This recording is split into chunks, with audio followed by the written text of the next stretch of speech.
엄마, 어디 안 좋아요? 얼굴이 왜 이렇게 안 좋아 보여요? 10년이었어요. 이혼 후 깊은 슬픔에 잠겨 있던 딸의 웃음을 되찾아주기 위해 제가 보낸 세월이요. 그런데 그 웃음 뒤에 숨겨진 그림자를 본 순간 온몸에 소름이 돋았습니다. 딸 혜림이가 말했습니다. 엄마, 이 사람이야. 제 이름은 김재수. 64입니다. 서울 변두리에서 작은 꽃집을 운영하며 오직 하나뿐인 딸 혜림이를 바라보며 살아왔습니다. 혜림이는 30살에 결혼해 아이 없이 5년 만에 이혼했어요. 당시 그 아이의 상처는 너무 깊어서 저는 혜림이가 다시는 행복해질 수 없을 거라고 생각했습니다. 혜림이가 그 이후 10년 동안 얼마나 자신을 닫고 살았는지 저는 가장 가까이에서 지켜본 사람이었습니다. 그래서 지난달 혜림이가 엄마, 저 재혼할 거예요. 라고 말했을 때 저는 세상을 다 얻은 것처럼 기뻤습니다. 드디어 제 딸이 어둠에서 벗어나 빛을 찾았구나. 딸이 다시 웃을 수 있게 된 것만으로도 제 삶의 모든 고생이 보상받는 기분이었습니다. 아이고, 우리 딸. 그래. 엄마가 얼마나 기다렸는지 아니. 어떤 사람이야? 착한 사람이야? 언제 데리고 올 거니? 저는 눈물을 글썽이며 온갖 질문을 쏟아냈습니다. 혜림이는 수줍게 웃으며 말했습니다.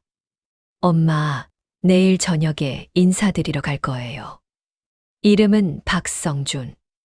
저보다 4살 많아요. 정말 따뜻하고 배려심 깊은 사람이에요. 엄마도 분명 좋아하실 거예요. 그렇게 다음 날이 되었습니다.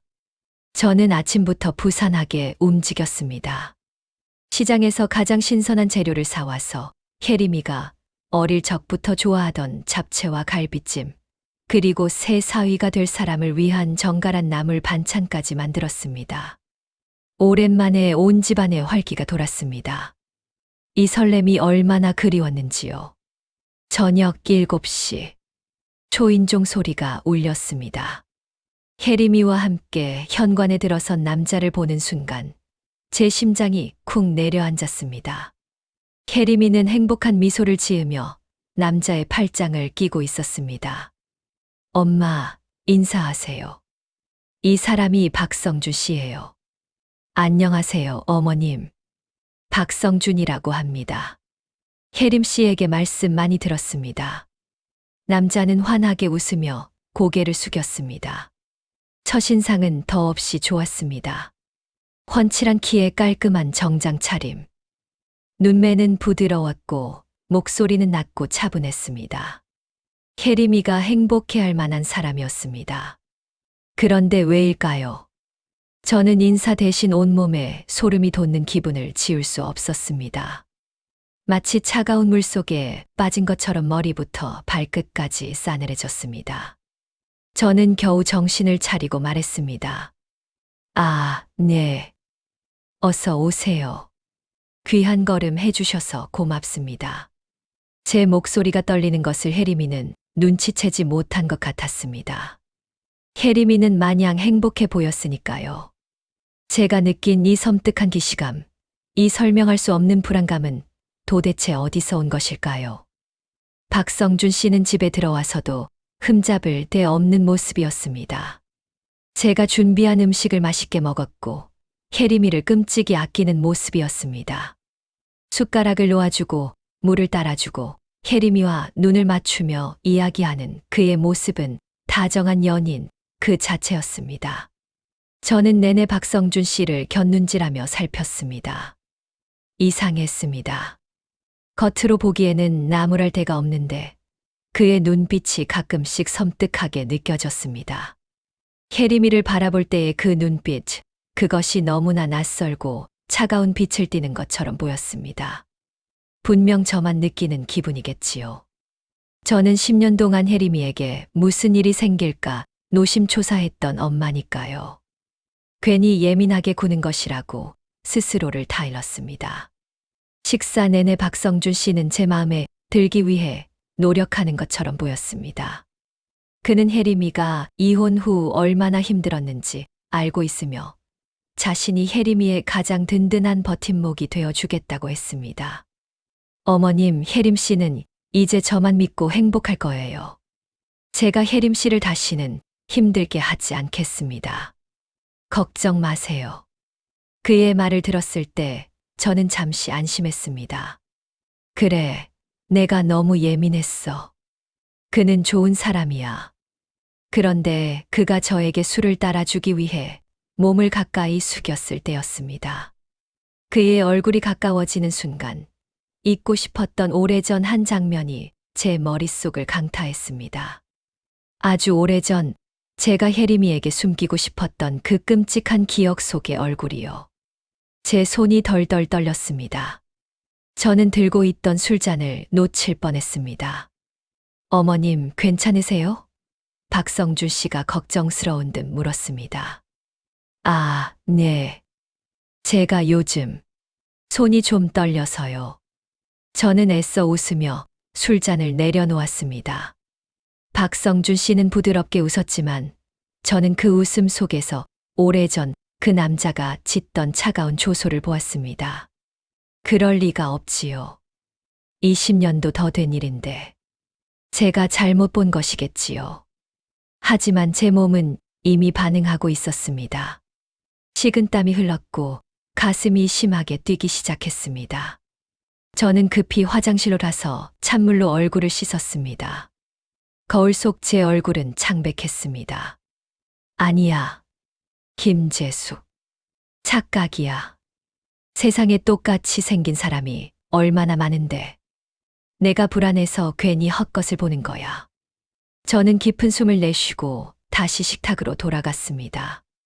엄마, 어디 안 좋아요? 얼굴이 왜 이렇게 창백해요? 혜림이가 걱정했습니다. 괜찮아. 혜림아. 잠시 속이 안 좋아서. 음식이 너무 맛있어서 과식했나 봐. 저는 혜림이를 안심시키려 노력했습니다. 하지만 박성준 씨의 눈과 마주쳤을 때 그의 눈빛에서 아주 짧게 스쳐 지나가는 묘한 의문을 읽었습니다. 마치 제가 자신을 알아봤는지 확인하려는 듯한 날카로운 시선이었습니다. 어머님, 제가 혜림 씨와 약속한 것이 있습니다. 혜림 씨의 과거는 제가 모두 감싸 안아주기로 했습니다. 어머님께서도 혜림 씨를 믿고 행복만 생각해 주세요.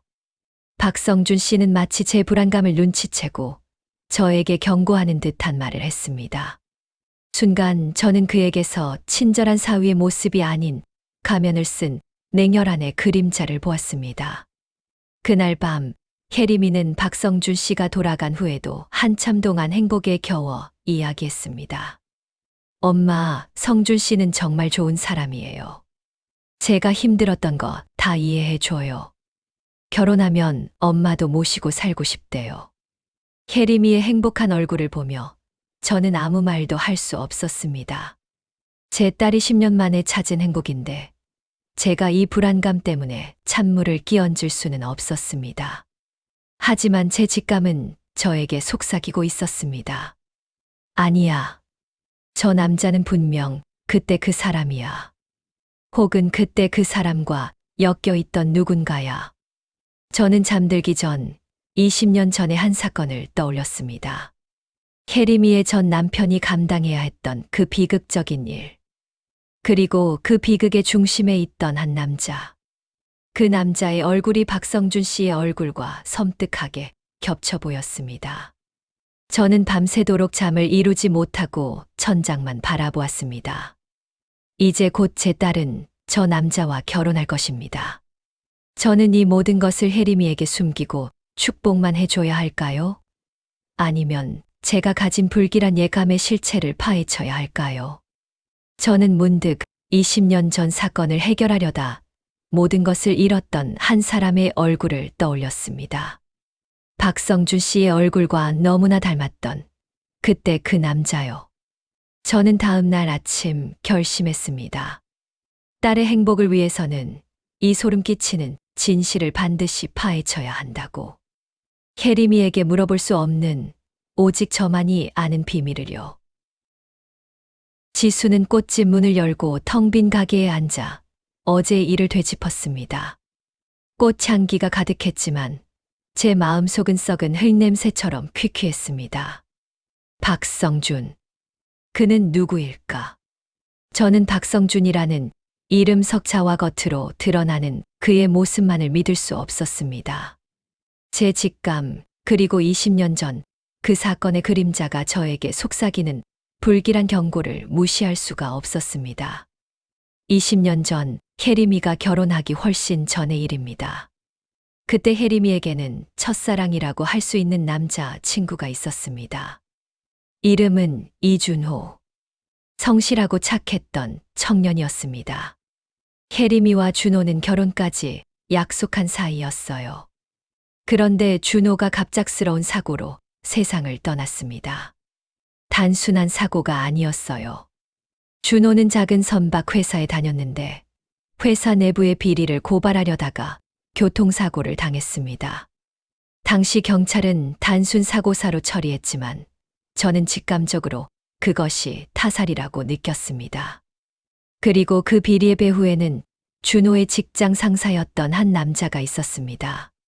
준호가 죽기 직전 저에게 보여줬던 사진 속에 찍혀 있던 그 남자.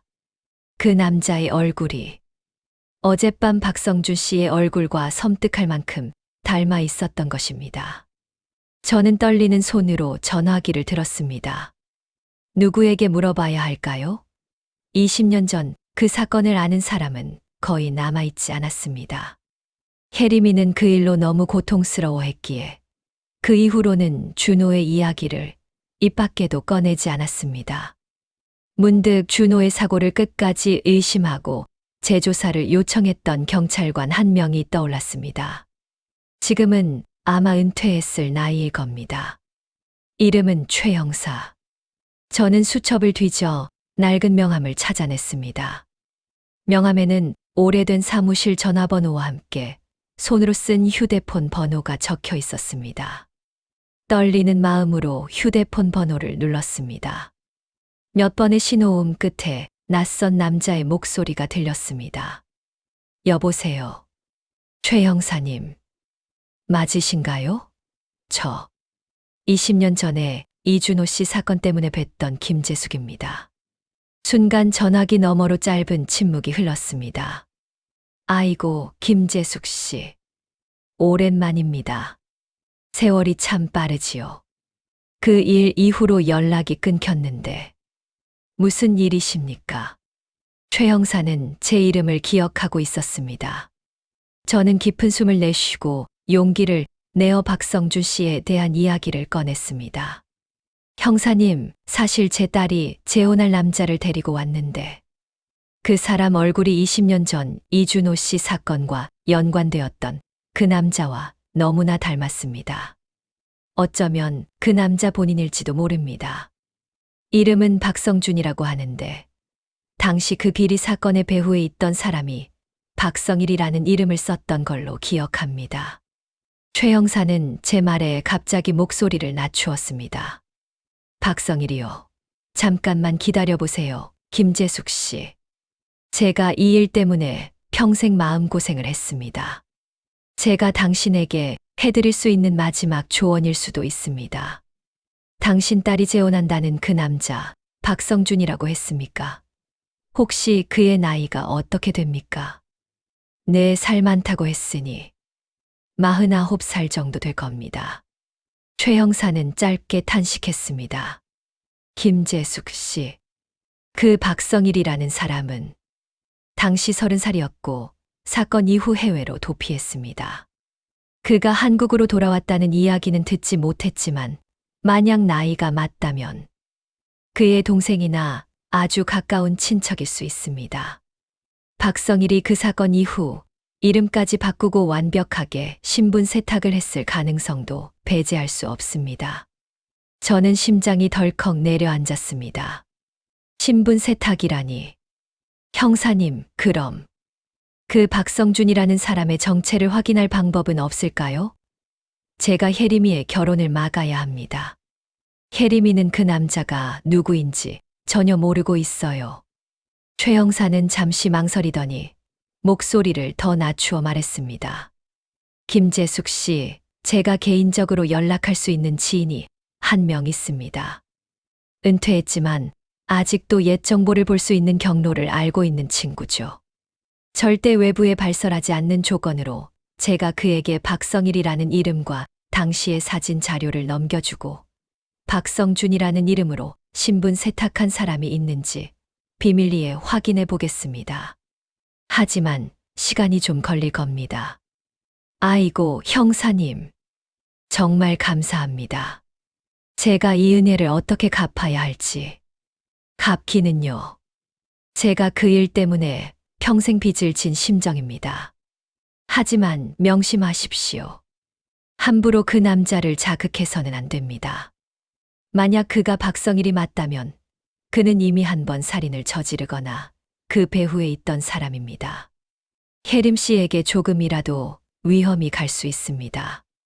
제가 연락드릴 때까지 아무것도 아는 척하지 마십시오. 최 형사의 경고는 제게 깊은 두려움을 안겨주었습니다. 혜림이에게 위험이 갈 수 있다니. 저는 최 형사에게 꼭 연락을 달라 부탁하고 전화를 끊었습니다. 저는 다시 꽃집에 앉아 박성준 씨를 떠올렸습니다. 착하고 부드러워 보였던 그의 얼굴 뒤에 살인자의 그림자가 숨어 있을 수도 있다는 생각에 온몸이 떨렸습니다. 혜림이는 지금 그에게 푹 빠져 있습니다. 결혼 날짜까지 잡고 신혼여행지까지 알아보고 있을 겁니다. 제가 시간을 끌어야 했습니다. 그때 꽃집 문이 열렸습니다. 혜림이가 환하게 웃으며 들어섰습니다. 엄마, 나왔어. 성준 씨가 점심 사 먹으라고 카드를 줘서 엄마 좋아하는 국밥 먹으러 가려고 했지. 아이고, 우리 사위들 사람이 마음씨도 곱네. 저는 애써 미소를 지었습니다. 하지만 혜림이의 눈을 똑바로 볼 수가 없었습니다. 엄마, 근데 성준 씨가 다음 주에 인사 제대로 드리자고 식사 자리를 만들었어. 성준 씨 부모님은 지방에 계셔서 외삼촌 부부와 사촌 동생이 서울에서 오신대. 엄마를 가족처럼 생각하는 거지. 엄마, 너무 부담 갖지 말고 편하게 오시면 돼. 혜림이의 말에 제 머릿속이 빠르게 돌아갔습니다. 박성준의 가족들을 만날 기회라니. 그 자리에서 박성준의 진짜 과거를 조금이라도 엿볼 수 있을지 모릅니다. 하지만 동시에 큰 위험이 될 수도 있었습니다. 만약 그가 박성일이 맞다면 그의 가족들 역시 그 사실을 알고 있을 테니까요. 저는 혜림이에게 말했습니다. 그래, 혜림아. 엄마가 당연히 가야지. 우리 딸 시집 가는 건데. 그런데 엄마가 그날은 손목이 좀 안 좋아서 오빠에게 같이 가자고 할까. 제 오빠, 즉 혜림이의 외삼촌은 경찰 출신입니다. 비록 일찍 퇴직했지만 그는 사람의 눈빛과 분위기를 읽는 데는 귀신 같았습니다. 제가 혼자 가는 것보다는 혜림이 외삼촌이 함께 가는 것이 훨씬 안전하고 박성준의 가족들의 반응을 살피는 데도 도움이 될 거라고 생각했습니다. 혜림이는 외삼촌과 함께 가는 것에 대해 조금 망설였지만 제가 손목이 아프다고 엄살을 부리자 결국 허락했습니다. 알았어, 엄마. 그럼 외삼촌께 잘 말씀드려봐. 성준 씨는 워낙 사람이 좋아서 다 이해할 거야. 저는 혜림이를 돌려보낸 후 최 형사가 연락을 주기 전에 외삼촌과 함께 박성준의 가족이라는 또 하나의 숨겨진 진실을 캐내야겠다고 다짐했습니다. 그날의 식사 자리는 단순한 상견례가 아니라 혜림이의 미래가 달린 치열한 싸움터가 될 것이었습니다. 그곳에서 저는 과연 박성준의 가면을 벗겨낼 수 있을까요? 제 오빠, 즉 혜림이의 외삼촌인 김상철은 예상대로 제 요청에 놀라면서도 심각하게 받아들였습니다. 상철 오빠는 전직 경찰이었기에 제 말 속에 담긴 섬뜩한 불안감을 놓치지 않았습니다. 재수가, 내 직감이 그렇게 강하게 오는데 내가 왜 박성준이라는 사람에게서 20년 전 그 사건의 그림자를 보는 건지 이해가 안 되는구나. 하지만 내 딸 혜림이 일이다. 내가 단순한 외삼촌 역할만 하지는 않겠다. 너는 그날 나한테 박성준이라는 남자의 눈빛을 확인시켜 줘야 해. 저는 오빠에게 박성일이라는 이름과 20년 전 준호가 비극적인 사고를 당했던 선박회사 비리 사건을 최대한 자세히 설명했습니다. 오빠는 신중하게 제 이야기를 듣고는 고개를 끄덕였습니다. 알겠다. 내가 현직에 있을 때 알던 정보통을 동원해서 박성준의 배경을 최대한 은밀하게 파악해 보겠다. 하지만 내가 먼저 만나기로 한 가족 식사가 더 중요해. 가족이야말로 한 사람의 뿌리를 가장 정확하게 보여주거든. 결전의 날이 다가왔습니다. 주말 저녁 예약된 고급 한정식집 앞에서 저는 상철 오빠와 만났습니다. 오빠는 깔끔한 정장 차림이었지만 눈빛은 이미 예리한 수사관으로 돌아가 있었습니다. 혜림이는 박성준 씨와 함께 입구에서 우리를 기다리고 있었습니다. 엄마, 외삼촌, 일찍 오셨네요. 성준 씨, 이분이 우리 외삼촌 김상철 씨예요. 외삼촌, 이 사람이 박성준 씨예요. 혜림이는 행복해 보였지만 저는 목이 바짝 말랐습니다. 안녕하세요. 박성준입니다. 이렇게 와주셔서 감사합니다. 박성준 씨는 웃었지만 오빠와 눈이 마주친 순간 그의 미소가 아주 짧게 경직되는 것을 저는 놓치지 않았습니다. 상철 오빠는 악수를 청하며 박성준 씨의 손을 잡았고 그를 뚫어지게 바라보았습니다. 김상철입니다. 따님 일이라 소홀할 수가 없어서 같이 왔습니다. 박서방님, 반갑습니다. 오빠는 박서방님이라는 호칭을 강조하며 은근히 박성준 씨를 압박했습니다. 우리는 미리 예약된 별실로 안내받았습니다. 방 안에는 이미 4사람이 앉아 있었습니다. 박성준 씨의 외삼촌, 외숙모, 사촌 동생이었습니다. 늦어서 죄송합니다. 이분이 혜림 씨 어머님과 외삼촌이십니다. 박성준 씨가 소개했습니다. 외삼촌 부부는 겉으로는 인자하고 친절해 보였습니다. 하지만 저는 그들의 눈빛에서 박성준 씨와 비슷한 종류의 냉랭함을 느꼈습니다. 그리고 사촌 동생은 왠지 모르게 불안한 듯 시선을 자주 피했습니다. 식사가 시작되었습니다. 겉으로는 화기애애한 분위기였지만 제 오빠와 박성준 씨 가족들 사이에는 팽팽한 기싸움이 이어졌습니다.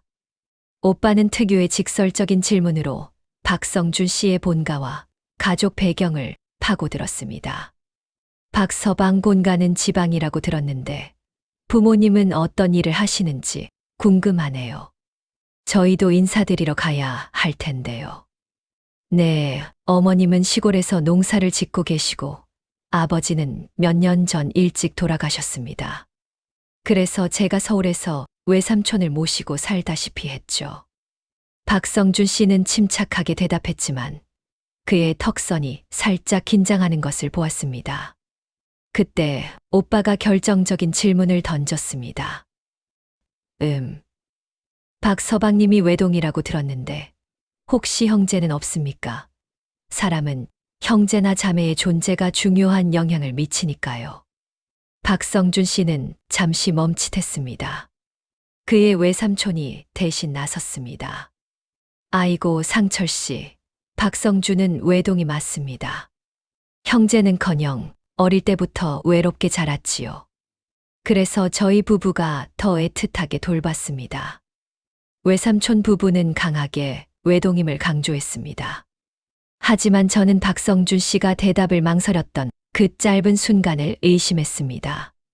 그리고 20년 전 준호의 사건과 엮였던 박성일이라는 이름이 다시 머릿속을 스쳤습니다. 박성준과 박성일. 이 둘 사이에 숨겨진 형제 관계가 있을 수도 있겠다는 불길한 확신이 들었습니다. 식사가 끝날 무렵 제가 용기를 내어 박성준 씨에게 물었습니다. 제가 직접 확인해야 할 부분이 있었습니다.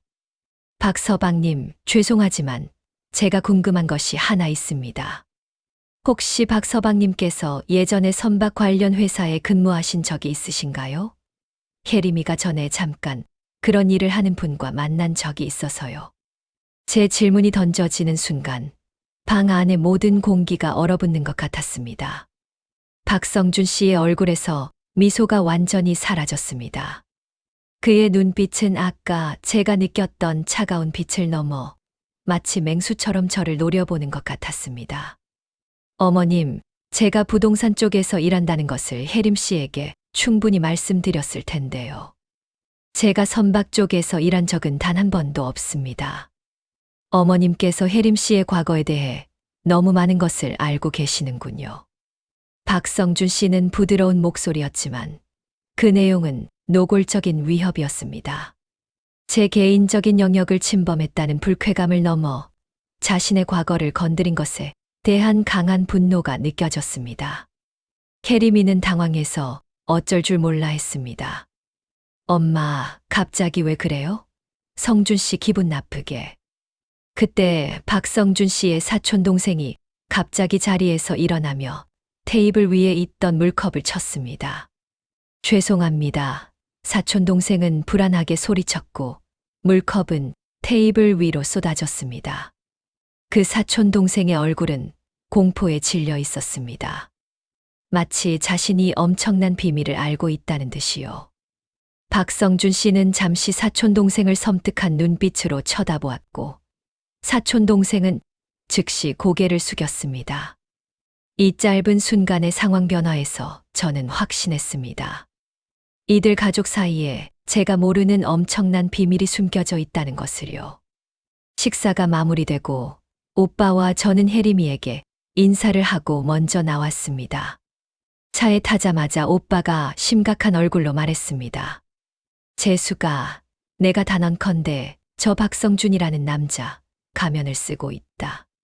겉으로는 완벽한데 눈빛 속에 냉정한 통제욕과 위협적인 폭력성이 숨겨져 있어. 그리고 그의 가족들, 특히 그 사촌 동생은 뭔가에 짓눌려 공포에 떨고 있었다. 저들은 너에게 중요한 사실을 숨기고 있어. 오빠의 확신은 제 불안감을 현실로 만들어 주었습니다. 이제 저는 단순한 직감이 아닌 외삼촌의 확신이라는 든든한 무기를 얻었습니다. 저는 이대로 물러설 수 없었습니다. 혜림이의 미래를 저 위험한 그림자에게 맡길 수는 없었으니까요. 저는 오빠에게 말했습니다. 오빠, 최 형사님께 연락이 올 때까지 제가 먼저 그 사촌 동생을 몰래 만나봐야겠어요. 그 아이가 바로 박성준의 비밀을 푸는 열쇠예요. 딸의 외삼촌인 상철 오빠의 확신은 제게 강한 용기를 주었지만 동시에 깊은 불안감도 안겨주었습니다. 박성준의 사촌 동생을 만나는 것은 위험할 수 있었지만 혜림이를 지키기 위해서는 피할 수 없는 일이었습니다. 저는 혜림이에게 사촌 동생의 연락처를 물어볼 수 없었습니다.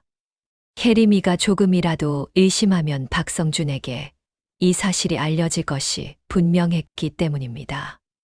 그래서 저는 상철 오빠에게 도움을 요청했습니다. 오빠, 그 사촌 동생 이름이 민규라고 했지. 혹시 그 아이의 신상을 알아낼 수 있을까? 그 아이가 박성준의 비밀을 쥐고 있는 것 같아. 상철 오빠는 제게 경고했습니다. 재수가, 그 아이를 만나는 건 위험해. 박성준이 너를 이미 경계하고 있어. 하지만 내가 정원한다면 내가 옛 동료를 통해 민규라는 아이의 학교나 직장 정도는 알아봐 주겠다. 하지만 절대 혼자 가지 마라. 이틀 후 상철 오빠에게 연락이 왔습니다. 민규는 현재 한 인테리어 회사에서 계약직으로 일하고 있으며 회사가 서울 강남에 있다는 정보였습니다. 저는 오빠의 경고에도 불구하고 혜림이와 박성준의 관계가 더 깊어지기 전에 결정적인 증거를 잡아야 한다는 조급함에 혼자 민규의 회사를 찾아갔습니다. 회사가 밀집한 빌딩 로비에서 저는 몇 시간 동안 민규를 기다렸습니다. 점심시간이 되자 사람들이 쏟아져 나왔고 저는 드디어 민규의 뒷모습을 발견했습니다. 그는 혼자였습니다. 저는 민규에게 다가가 어깨를 살짝 쳤습니다. 민규 씨, 저예요. 혜림이 엄마, 김재숙이요. 민규는 깜짝 놀라 뒤돌아보았습니다. 그는 식사 자리에서처럼 겁에 질린 눈으로 저를 바라보았습니다. 어머님, 여긴 어떻게? 잠깐 저랑 이야기 좀 할 수 있을까요? 아주 중요한 일이에요. 혜림이에게도 박성준 씨에게도 비밀로 해야 할 이야기요. 저는 단호하게 말했습니다. 민규는 주변을 불안하게 두리번거렸습니다. 그의 눈빛은 마치 쫓기는 사람 같았습니다. 저는 드릴 말씀이 없는데요. 저는 성준이 형과는 관계없는 사람입니다. 정말 관계가 없을까요? 식사 자리에서 물컵을 쏟을 정도로 놀랐던 건 왜 때문일까요? 그리고 민규 씨가 박성준 씨를 두려워하고 있다는 것을 저는 이미 알고 있어요. 제 단도직입적인 말에 민규의 얼굴은 창백하게 질렸습니다. 저는 그를 데리고 근처 조용한 카페 구석 자리로 갔습니다. 민규 씨, 저는 당신이 어떤 위험에 처해 있는지 알아요. 하지만 저는 당신을 해치려는 것이 아닙니다. 오직 제 딸 혜림이를 지키고 싶을 뿐이에요. 박성준 씨에게 숨겨진 과거가 있다는 것을 저는 알고 있어요. 그 과거가 이준호라는 청년의 죽음과 관련되어 있다는 것도요. 민규 씨, 제발 솔직하게 말해주세요. 박성준 씨가 박성일과 무슨 관계인가요? 민규는 제 앞에서 몸을 떨었습니다. 그는 한참 동안 입을 열지 못하고 주변만 살폈습니다. 어머님, 저는 정말 아무것도 몰라요. 저한테 묻지 마세요. 형한테 알려지면 정말 큰일 나요. 혜림이가 위험에 처하는 것보다 더 큰일이 있을까요? 민규 씨, 제발 용기를 내세요. 당신도 그에게서 벗어나고 싶지 않나요? 당신이 저에게 진실을 말해주면 혜림이는 그와 결혼하지 않을 거예요. 당신도 그의 그림자에서 벗어날 수 있을 겁니다. 저는 민규의 절박함을 자극했습니다. 마침내 민규는 고개를 숙이고 나지막이 떨리는 목소리로 말하기 시작했습니다. 성준이 형은 제 친형이 맞습니다. 형의 진짜 이름은 박성일이에요. 저희 집안의 수치예요. 저는 숨을 들이켰습니다. 제 예감이 맞았습니다. 박성준은 신분을 세탁한 박성일이 아니었습니다. 그는 박성일의 동생이었습니다. 하지만 왜 박성일의 동생이 혜림이에게 접근한 것일까요? 박성일이 박성준 씨의 친형이라고요? 그런데 왜 두 분의 나이가 그렇게 차이 나는 거죠? 형은 20살 때 집을 나갔고 저는 형이 집 나간 후에 태어났어요. 그래서 나이 차이가 꽤 많이 납니다. 형은 저희 집안의 금기어였습니다. 아버지는 형이 세상을 떠났다고 저희에게 말씀하셨죠. 그런데 어떻게 박성준 씨가 박성일의 동생이 될 수 있죠? 식사 자리에서는 외동이라고 하지 않았나요? 민규는 더욱 불안해하며 말을 이었습니다. 몇 년 전 형이 갑자기 나타났어요. 신분을 세탁하고 박성준이라는 이름으로 나타났죠. 그는 부모님에게 협박을 했어요. 자신이 저지른 죄를 덮지 않으면 아버지의 사업을 망하게 하고 모든 가족을 파멸시키겠다고요. 아버지는 결국 형의 요구를 들어줬고 저희 가족은 형의 꼭두각시가 되었습니다. 성준이 형은 저희 가족을 통제하고 모든 것을 감시합니다. 그래서 외삼촌 부부도 형에게 거짓말을 할 수밖에 없었던 거예요. 그렇다면 박성일은 왜 혜림이에게 접근한 거죠? 혜림이가 이준호 씨의 전 여자친구였다는 사실을 알고 있나요? 민규는 눈을 질끈 감았습니다. 네. 형이 그걸 알고 혜림 씨에게 접근했어요. 형은 이준호 사건 이후 복수심에 사로잡혀 있었어요. 이준호 씨의 죽음은 저희 형에게 트라우마였거든요. 형은 자신을 고발하려 했던 이준호 씨의 모든 것, 그리고 이준호 씨가 사랑했던 모든 것을 파괴하고 싶어 했어요. 혜림 씨에게 접근한 것도 아마 이준호 씨에게 가장 큰 상처를 주기 위해서일 거예요. 제 온몸에 피가 역류하는 것 같았습니다. 복수. 박성준은 복수를 위해 혜림이에게 접근했던 것입니다. 혜림이의 전 남편을 파멸시킨 것도, 그리고 이제 혜림이와 결혼하려는 것도 모두 복수극의 일부였던 것입니다. 민규 씨, 박성준 씨가 혜림이에게 무슨 짓을 할 계획인가요? 제발 말해주세요. 민규는 덜덜 떨면서 테이블 위로 고개를 떨구었습니다. 형은 결혼식 날 모든 진실을 밝힐 계획입니다. 이준호 씨의 죽음에 대한 진실, 그리고 혜림 씨의 전 남편이 어떻게 파멸했는지. 형은 혜림 씨를 가장 행복하게 만들었다가 가장 밑바닥으로 떨어뜨려 파멸시키고 싶어 합니다. 혜림 씨가 가장 고통스러워하는 모습을 보고 싶어 해요. 저는 끓어오르는 분노와 두려움에 몸을 가눌 수 없었습니다. 제 딸의 행복을 짓밟고 10년 만에 찾은 기쁨을 지옥으로 만들려는 악마. 저는 당장이라도 박성준에게 달려가 그의 멱살을 잡고 싶었습니다. 하지만 이성적으로 생각해야 했습니다. 저는 민규에게 신신당부했습니다. 민규 씨, 오늘 저와의 대화는 절대 비밀입니다. 당신이 저에게 준 정보를 가지고 제가 혜림이를 구할 겁니다. 제가 당신을 보호할 방법을 찾아볼게요. 약속해요. 민규는 고개를 끄덕였지만 여전히 불안한 눈빛이었습니다. 저는 민규를 돌려보낸 후 즉시 상철 오빠에게 전화했습니다. 오빠, 내 말이 맞았어. 박성준은 박성일의 친동생이고 혜림이는 복수의 대상이야. 오빠, 이제 우리는 시간이 없어.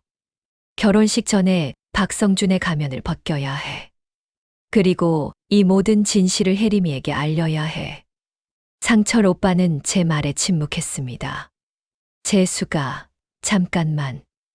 박성일이 친형이라니.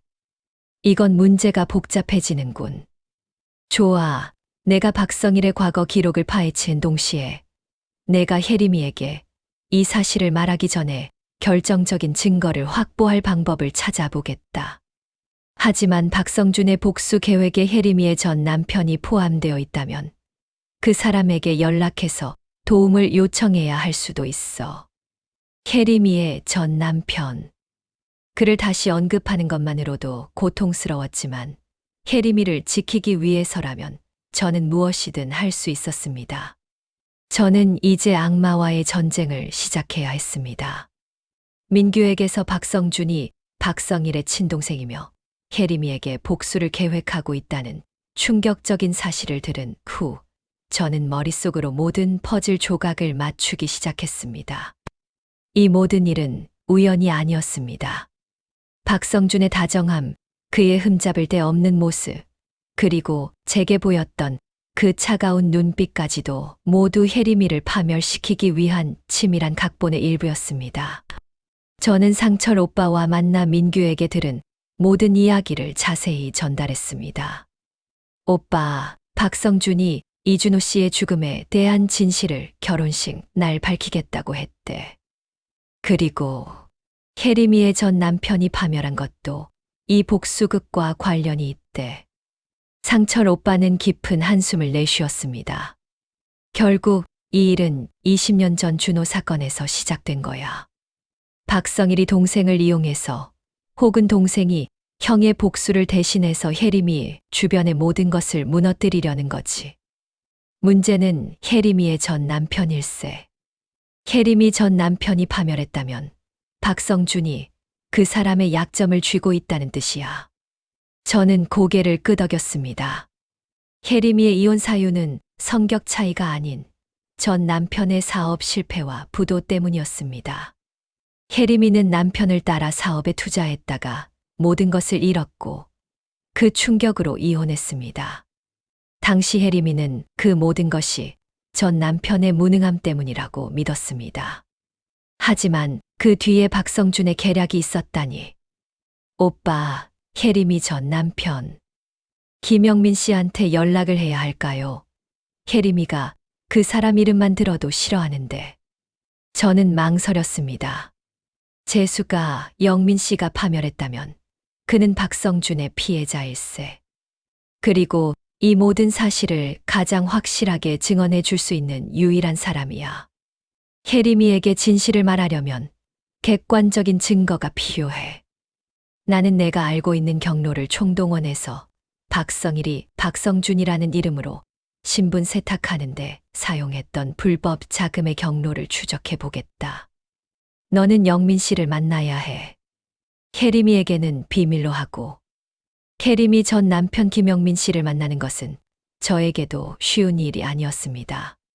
혜림이에게 상처를 준 사람이었지만 지금은 그 역시 박성준에게 이용당하고 파멸한 피해자일지 모른다는 생각에 마음이 무거웠습니다. 저는 며칠 동안 수소문 끝에 영민 씨가 서울 외곽에서 조용히 작은 대리운전 일을 하고 있다는 것을 알아냈습니다. 저는 그의 연락처를 어렵게 구했습니다. 전화를 걸었을 때 영민 씨는 제 목소리를 듣자마자 당황했습니다. 어머님, 오랜만입니다. 죄송합니다. 제가 드릴 말씀이. 그의 목소리는 몹시 지쳐 있었습니다. 영민 씨, 저도 사과할 자격 없다는 거 알아요. 하지만 지금은 혜림이 때문에 드릴 말씀이 있어요. 영민 씨가 혜림이에게 접근한 박성준이라는 사람을 아시나요? 제 질문에 전화기 너머로 짧지만 굵은 한숨 소리가 들렸습니다. 박성준이요. 어떻게 그 사람 이름을 아세요, 어머님? 혜림이가 그 사람과 재혼하겠다고 해요. 영민 씨, 솔직하게 말해줘요. 영민 씨가 사업에 실패하고 파멸한 것이 정말 박성준이라는 사람 때문인가요? 그 사람이 영민 씨에게 복수를 한 건가요? 영민 씨는 한참 동안 침묵했습니다.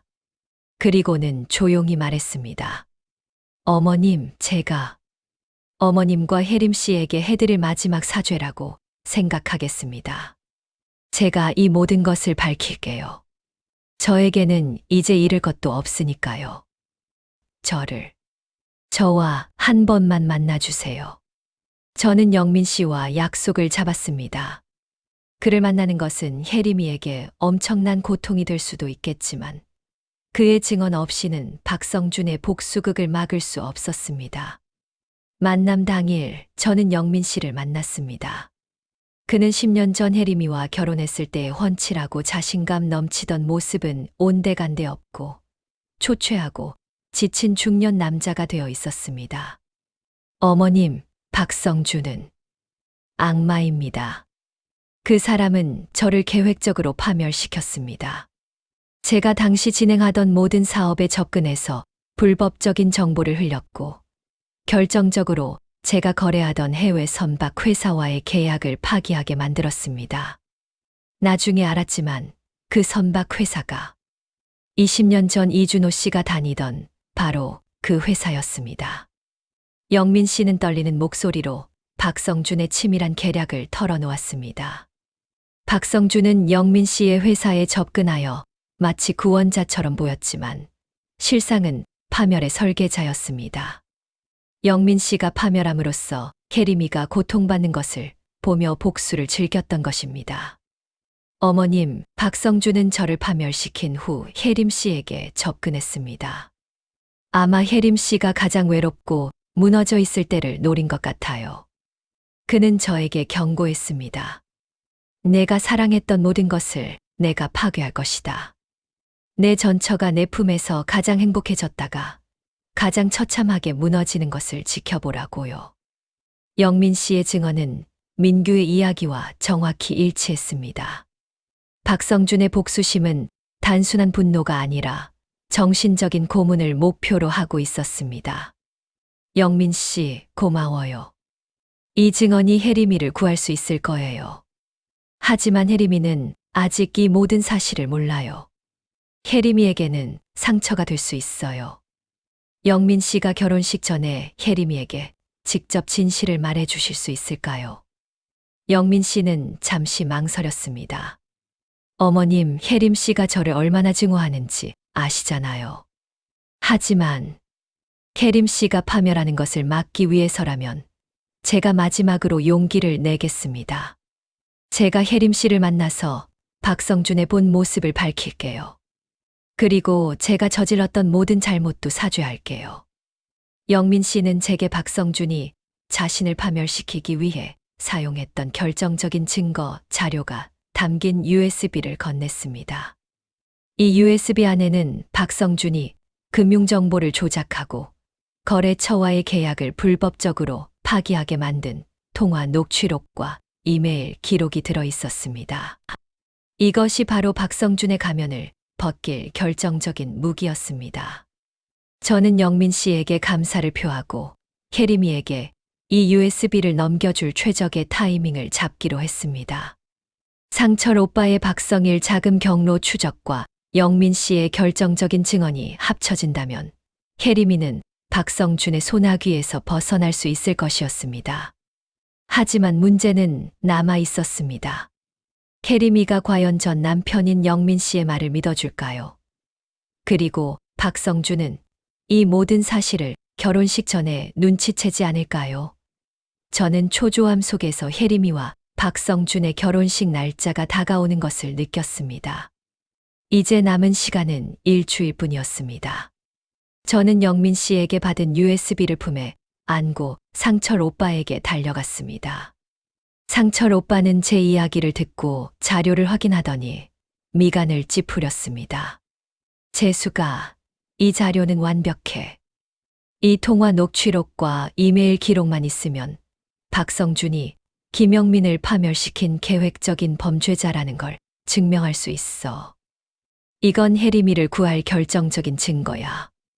그럼 이제 혜림이에게 말해야 할까요? 결혼식이 코앞인데.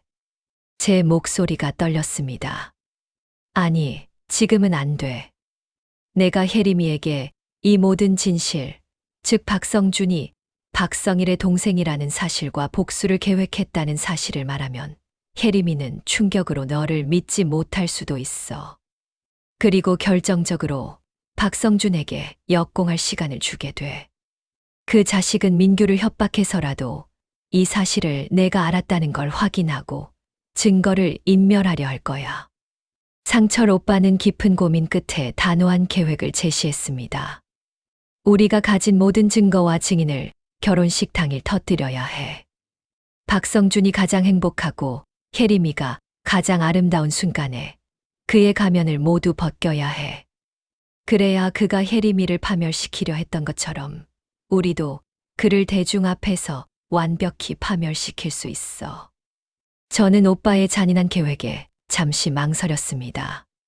혜림이에게 결혼식 날 엄청난 충격을 준다는 것이 두려웠지만 박성준의 계획이 성공한다면 혜림이는 더 큰 고통을 겪게 될 것이었습니다. 저는 오빠의 계획을 따르기로 했습니다. 좋아, 오빠. 그럼 어떻게 해야 할까요? 일단 김영민 씨의 증언이 필요해. 영민 씨에게는 결혼식 시작 직전 혜림이에게 모든 것을 밝혀달라고 부탁해. 그리고 내가 추적하던 박성일의 자금 출처에 대한 결정적인 증거가 오늘 밤 도착할 거야. 그 증거를 확보하면 우리는 박성준의 모든 범죄 행각을 경찰에 신고할 수 있다. 그리고 가장 중요한 건 민규야. 우리는 민규를 박성준의 그림자에서 벗어나게 해줘야 해. 결혼식 전날 저는 혜림이에게 아무 일도 없었다는 듯 평소처럼 대했습니다. 혜림이는 세상에서 가장 행복한 신부의 모습이었습니다. 저는 혜림이가 이토록 행복해하는 모습을 보면서 죄책감에 시달렸습니다. 하지만 이것이 혜림이의 진짜 행복을 위한 마지막 기회라고 스스로를 다독였습니다. 그날 밤 상철 오빠에게 연락이 왔습니다. 재수가 결정적인 증거를 확보했어. 박성준은 박성일의 동생이 맞고 박성일은 5년 전 이미 사망했어. 박성준은 형의 복수심과 유산을 이어받아 이 모든 일을 저지른 거야. 그가 혜림이에게 접근한 건 형이 이루지 못한 가장 큰 복수를 완성하기 위해서였던 거야. 그리고 이 자료에는 박성준이 김영민을 파멸시키기 위해 사용했던 불법 자금의 세부 경로가 모두 담겨 있어. 오빠의 말은 제 예상을 뛰어넘는 충격적인 사실이었습니다. 박성일은 이미 죽었고 박성준이 죽은 형의 복수를 대리하고 있다니. 그들의 집착과 증오는 상상을 초월했습니다. 저는 이제 모든 것을 가졌습니다. 증거 USB 자료와 오빠의 자금 추적 자료, 증인 김영민과 민규. 드디어 결혼식 당일 아침이 밝았습니다. 저는 혜림이의 집으로 갔습니다. 혜림이는 하얀 웨딩드레스를 입고 있었습니다. 세상에서 가장 아름답고 행복해 보였습니다. 혜림이는 저를 보자마자 눈물을 글썽였습니다. 엄마, 고마워요. 엄마가 이렇게 행복하게 웃어줘서. 저 진짜 행복해요. 저는 혜림이를 끌어안았습니다. 이 아이의 진짜 눈물이 터지기 전에 저는 이 비극을 막아야 했습니다. 결혼식장으로 향하는 차 안에서 저는 혜림이에게 조용히 말했습니다. 혜림아, 엄마는 내가 오늘 세상에서 가장 행복한 신부가 될 거라고 믿어. 하지만 만약 아주 작은 일이라도 내 마음을 불편하게 하는 일이 생기면 절대 참지 마. 바로 엄마한테 와. 알았지? 혜림이는 제 손을 잡으며 웃었습니다. 엄마, 무슨 일 있어요? 성준 씨는 저에게 가장 완벽한 사람이에요. 저는 아무 말도 하지 못하고 그저 혜림이의 손만 꽉 잡아주었습니다. 결혼식장에 도착했습니다. 상철 오빠는 이미 식장 뒤편에서 긴장한 얼굴로 대기하고 있었습니다. 박성준은 혜림이의 손을 잡고 행복한 미소를 지으며 하객들에게 인사하고 있었습니다. 제 눈에는 그저 완벽한 복수극의 주인공으로 보였습니다. 저는 박성준에게 다가갔습니다. 박서방, 우리 혜림이 정말 예쁘죠? 부디 이 행복이 영원하길 바라요. 그렇지 않으면 내가 가만두지 않을 거예요. 제 말에 박성준은 여유롭게 웃었지만 그의 눈빛은 아주 짧게 날카로운 섬광을 내뿜었습니다. 어머님, 걱정 마세요. 혜림 씨의 행복은 제 인생의 목표니까요. 그의 말은 저에게 진정한 위협으로 다가왔습니다. 그의 목표가 혜림이를 파멸시키는 것임을 알기에 결혼식이 시작되었습니다. 혜림이는 아버지의 손을 잡고 버질로드를 걷기 시작했습니다. 모든 하객들이 아름다운 신부를 향해 박수를 쳤습니다. 박성준은 단상 위에서 혜림이를 바라보며 가장 완벽하고 다정한 미소를 지었습니다. 그때 저는 상철 오빠와 눈을 맞추었습니다. 이제 시간이 되었습니다. 저는 미리 약속했던 첫 번째 증인에게 전화를 걸었습니다. 바로 김영민 씨였습니다. 영민 씨는 식장 뒤편 주차장에서 대기하고 있었습니다. 영민 씨, 지금이에요. 혜림이에게 가서 모든 진실을 말해주세요. 혜림이가 당신의 말을 믿어줄 수 있도록 용기를 내세요. 영민 씨는 떨리는 목소리로 알겠습니다, 어머님. 제 마지막 사죄입니다. 라고 말하고 전화를 끊었습니다. 주례사가 시작되었습니다. 모든 하객들이 주례를 경청하는 순간 식장 뒤쪽 문이 열리며 김영민 씨가 들어섰습니다. 혜림이와 하객들은 갑작스러운 그의 등장에 모두 놀랐습니다. 혜림이의 얼굴이 순식간에 창백하게 변했습니다. 박성준은 단상 위에서 김영민을 보더니 얼굴이 굳어졌습니다. 그의 가면이 조금씩 무너지기 시작했습니다. 혜림이는 김영민에게 소리치려 했습니다. 당신이 여길 왜? 김영민은 눈물을 글썽이며 혜림이에게 다가갔습니다. 그리고 단상 위 박성준을 똑바로 바라보며 소리쳤습니다. 혜림아, 저 남자는 너를 사랑하는 게 아니야. 저 남자는 너에게 복수하려는 거야. 나를 파멸시킨 것도, 너에게 접근한 것도 모두 복수극이야. 내가 증거를 가지고 있어. 너의 행복을 망치려는 저 악마의 가면을 벗겨. 김영민의 절규의 식장은 아수라장이 되었습니다. 박성준은 통제력을 잃고 김영민에게 달려들려 했지만 그 순간 상철 오빠와 미리 대기하고 있던 건장한 남성들이 그를 막아섰습니다. 박성준은 소리쳤습니다. 저 자식 미쳤어요. 당장 끌어내. 거짓말이야. 그때 저는 미리 준비한 마지막 증거인 USB 복사본을 단상 위의 주례에게 건네며 마이크를 잡았습니다. 하객 여러분, 그리고 제 딸 혜림아. 박성준 씨는 20년 전 이준호 씨를 파멸시킨 박성일의 친동생이고 죽은 형의 복수를 위해 우리 혜림이에게 접근했습니다. 이 안에 박성준 씨가 김영민 씨를 파멸시킨 모든 증거가 담겨 있습니다. 그리고 혜림이에게 가장 행복한 날 가장 큰 고통을 주려 했던 그의 복수 계획도요. 혜림이는 충격으로 그 자리에서 무너져 내렸습니다. 그녀의 행복한 눈빛은 절망과 배신감으로 가득 찼습니다. 박성준은 이미 얼굴의 가면이 모두 벗겨진 채 흉측한 증오심으로 저를 노려보고 있었습니다. 내가 감히. 박성준이 저에게 달려들었습니다. 그 순간 식장 문이 다시 열리며 경찰관 2명이 들이닥쳤습니다. 상철 오빠가 이미 박성준의 불법 자금 운용 증거를 토대로 경찰에 신고를 한 것입니다. 박성준 씨 불법 금융거래 및 사기, 협박 혐의로 체포합니다. 박성준은 저항했지만 결국 경찰에게 제압당했습니다. 그는 끌려나가면서도 저를 향해 광기 어린 미소를 지었습니다. 김재수, 내 딸은 영원히 행복할 수 없어. 영원히. 결혼식은 파국으로 끝났습니다. 혜림이는 드레스를 입은 채 울고 있었고 저는 그녀를 끌어안았습니다. 모든 진실을 알게 된 혜림이는 오열했습니다. 저는 혜림이에게 속삭였습니다. 괜찮아, 혜림아. 엄마가 널 지켜줄 거야. 이제 진짜 행복을 찾을 수 있어. 결국 20년 전의 끔찍한 복수극은 저희 어머니의 직감과 용기, 그리고 외삼촌과 전 사위의 도움으로 막을 내렸습니다. 혜림이는 모든 것을 잃었지만 적어도 영혼의 파멸은 막을 수 있었습니다. 파국으로 끝난 결혼식 후 혜림이는 극도의 충격과 배신감에 시달렸습니다. 행복할 줄 알았던 날이 인생 최악의 고통이 되었습니다. 저는 혜림이 곁을 떠나지 않고 모든 것을 포기한 채 오직 딸을 보살폈습니다.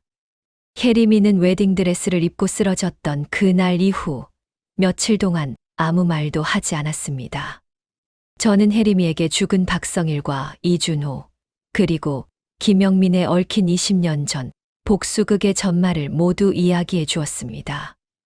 혜림아, 엄마가 너한테 20년 전 이야기를 숨긴 건 내가 너무 아파할까봐 그랬어. 하지만 박성준은 죽은 형의 복수를 위해 너를 노린 거야. 내가 이 모든 진실을 알아야 이 지옥에서 벗어날 수 있어. 혜림이는 제 이야기를 듣고도 한참 동안 허공만 바라보았습니다. 그리고 마침내 입을 열었습니다. 엄마, 나는 왜 이렇게 될까요? 내가 사랑했던 두 남자는 모두 파멸했어요.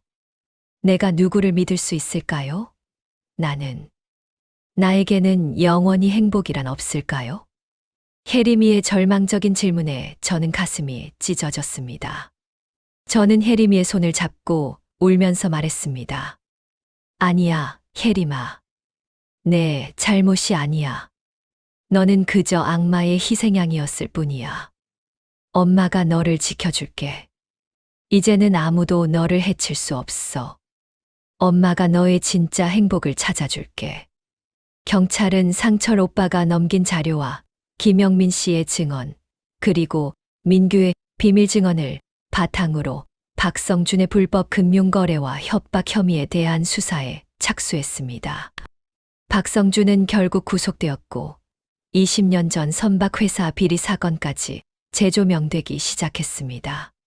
죽은 박성일의 그림자가 사라지자 민규는 그동안 박성준에게 협박당하며 숨겼던 모든 진실을 경찰에 털어놓았습니다. 박성준이 구속된 후 저는 민규를 따로 만났습니다. 민규는 여전히 죄책감과 두려움에 시달리고 있었습니다. 어머님, 제가 진작 말씀드렸어야 했는데 혜림 씨에게 너무 죄송합니다. 민규 씨, 당신은 피해자예요. 용기를 내줘서 고맙습니다. 당신이 혜림이를 구했어요. 이제 당신은 형의 그림자에서 벗어나세요. 저는 민규에게 상철 오빠와 함께 준비한 새로운 삶을 제안했습니다. 민규의 친아버지가 박성준의 협박 때문에 포기해야 했던 사업을 다시 시작할 수 있도록 상철 오빠가 법적인 지원과 자금 회수를 도왔습니다. 민규는 눈물을 흘리며 저에게 감사했습니다. 한편 김영민 씨는 혜림이에게 진심으로 사죄하고 싶어 했습니다. 하지만 혜림이는 아직 그를 만날 용기가 없었습니다.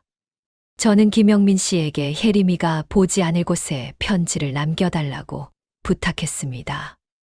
며칠 후 저는 혜림이에게 영민 씨의 편지를 전해주었습니다. 편지에는 영민 씨가 박성준의 계략에 어떻게 속아 넘어갔는지, 그리고 혜림이를 사랑했지만 자존심 때문에 진실을 말하지 못했던 후회가 담겨 있었습니다. 혜림이는 떨리는 손으로 편지를 읽었습니다. 편지의 마지막 문장에서 혜림이는 눈물을 쏟았습니다. 혜림아, 너의 행복을 망친 나를 용서하지 않아도 괜찮아. 하지만 너는 행복해야 해. 내 옆에서 너를 지켜줄 수 없어서 미안해. 부디 너의 삶을 다시 시작해. 너를 영원히 응원할게.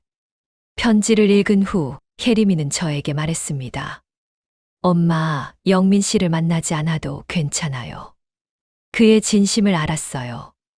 나를 파멸시키려 했던 건 그가 아니라 박성준이었어요. 이제는 아무도 미워하고 싶지 않아요. 혜림이는 용서와 화해를 통해 내면의 평화를 찾아가기 시작했습니다. 그녀는 모든 것을 잃었지만 그 과정에서 누구의 도움으로 구원받았는지를 깨달았습니다. 그로부터 1년이 흘렀습니다. 박성준은 자신의 범죄에 합당한 처벌을 받았습니다. 혜림이는 이혼의 아픔과 배신의 상처를 딛고 새로운 삶을 시작했습니다.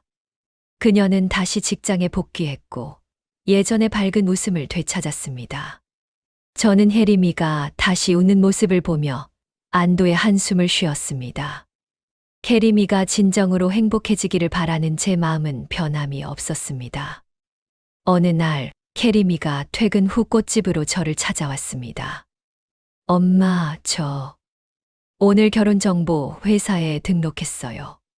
저는 놀라서 혜림이를 바라봤습니다. 혜림아, 아직 괜찮니? 서두르지 않아도 돼. 혜림이는 환하게 웃었습니다. 괜찮아요, 엄마. 이제는 제 힘으로 행복을 찾을 수 있을 것 같아요. 그리고 제가 원하는 남자는 이제 돈이나 배경이 아니라 엄마 같은 마음을 가진 사람이에요. 따뜻함과 진심을 가진 사람이요. 저는 눈시울이 붉어졌습니다. 제 딸이 고통을 통해 인생의 진정한 가치를 깨달은 것입니다. 혜림이는 제 손을 잡으며 말했습니다. 엄마, 이제는 제가 엄마를 지켜줄게요. 엄마가 저에게 주신 용기와 사랑으로 저는 다시 시작할 수 있어요. 우리 함께 행복해져요. 저는 혜림이를 품에 안았습니다. 제가 10년 동안 바라왔던 딸의 진짜 행복은 이제 막 시작된 것입니다. 저는 혜림이에게 숨겨왔던 20년 전의 진실을 밝히고 모든 위험으로부터 혜림이를 구해냈습니다. 그 과정은 고통스러웠지만 결국 어머니의 사랑이 복수의 그림자를 몰아낸 것입니다. 제 이름은 김재수. 저는 혜림이에게 준 가장 큰 유산은 돈이 아니라 어떤 위험에도 굴복하지 않는 용기와 무조건적인 사랑이라는 것을 깨달았습니다. 복수의 그림자는 사라졌지만 이제 혜림이 앞에는 진정한 사랑을 찾아 나서는 새로운 여정이 펼쳐질 것입니다. 혜림이가 결혼정보회사에 등록한 지 3년이 흘렀습니다. 그녀는 조심스럽게 인연을 찾아 나섰지만 2번의 아픈 경험 때문인지 쉽게 마음을 열지 못했습니다.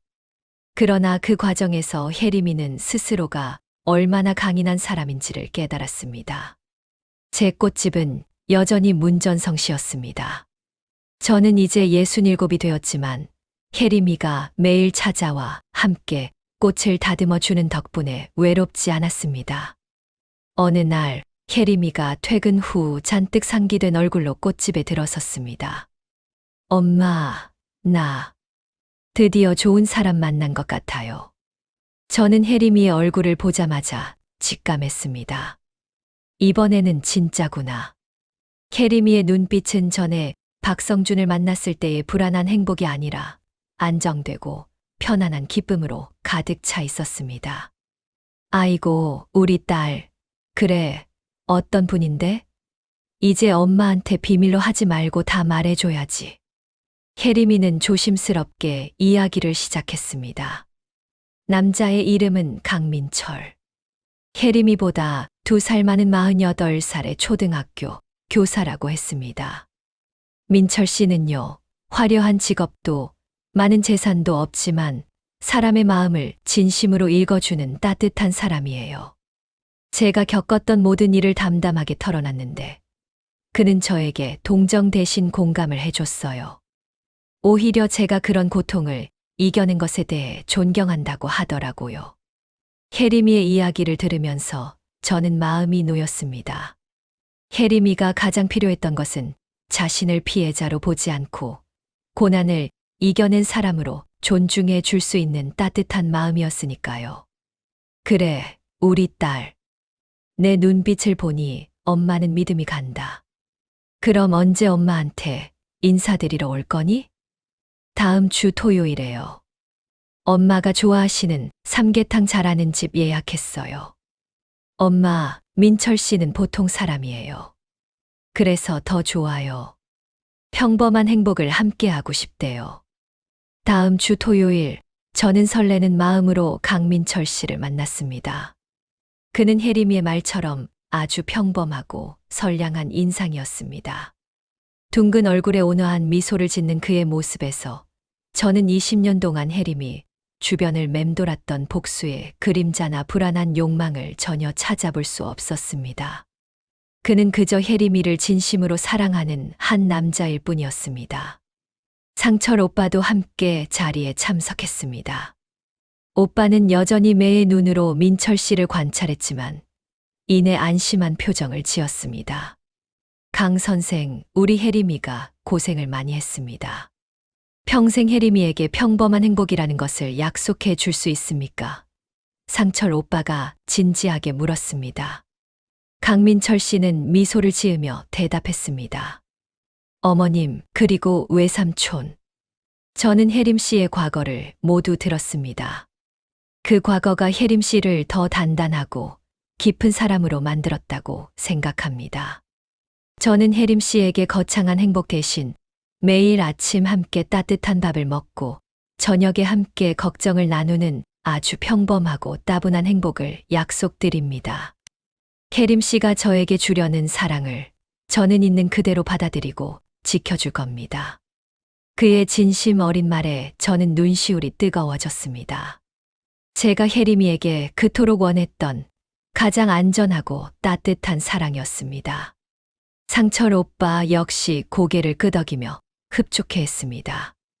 그래, 강 선생. 믿음이 가는군요. 우리 혜림이 잘 부탁합니다. 혜림이와 강민철 씨는 곧 결혼을 약속했습니다. 혜림이는 화려한 결혼식 대신 조용하고 소박한 식사 자리로 결혼을 대신하겠다고 했습니다. 오직 가장 가까운 가족들만 모여서 서로의 진심을 나누는 자리를 원했습니다. 혜림이의 결혼 준비는 순조롭게 진행되었습니다. 저는 혜림이에게 작은 결혼 선물을 준비했습니다. 바로 20년 전 이준호 씨가 남겼던 낡은 은반지였습니다.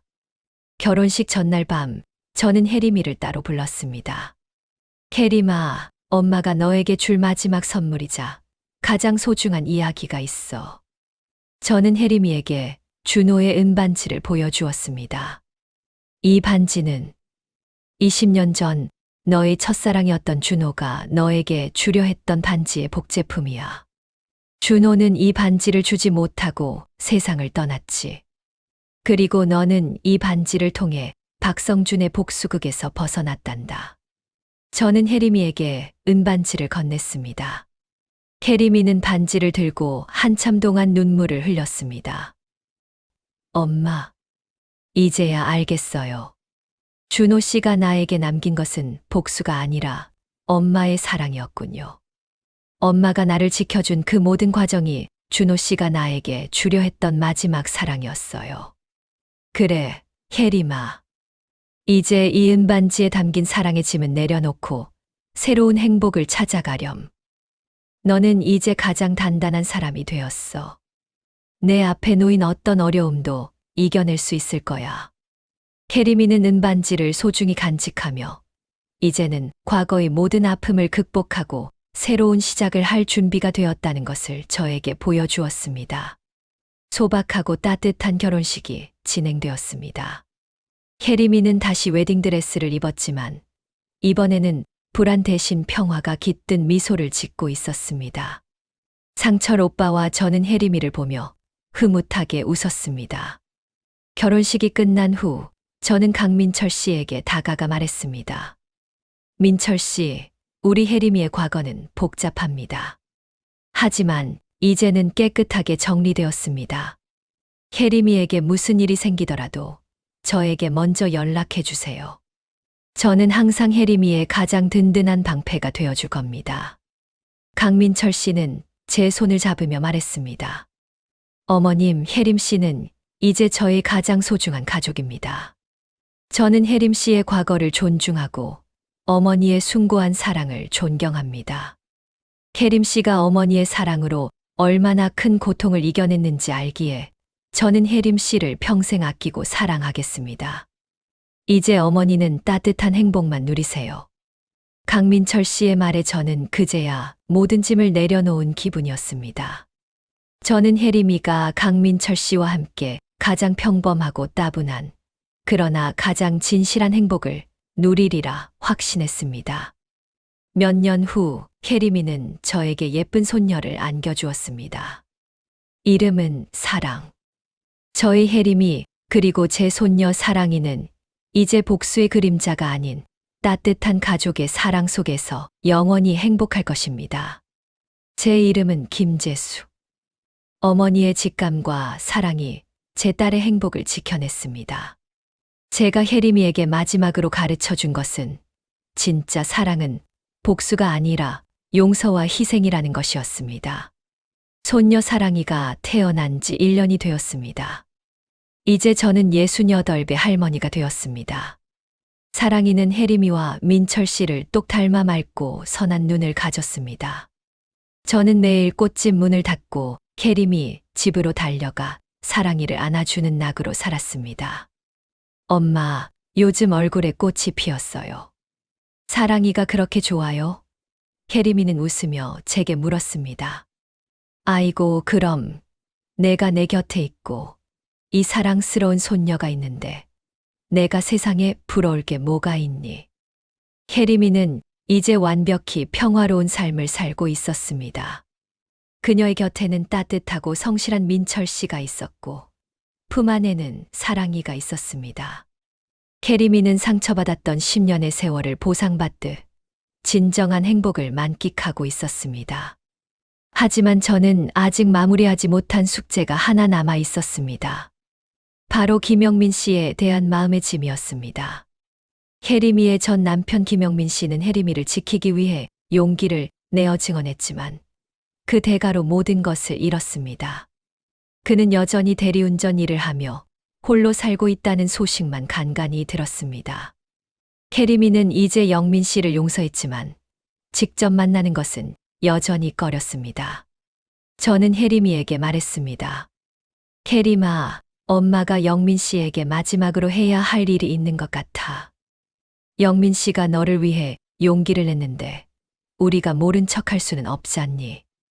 엄마, 저는 괜찮아요. 저는 그에게 감사하지만 다시 엮이고 싶지는 않아요. 엄마 혼자 가시는 것도 저는 반대해요. 혜림이는 염려했습니다. 저는 혜림이를 안심시켰습니다. 걱정 마.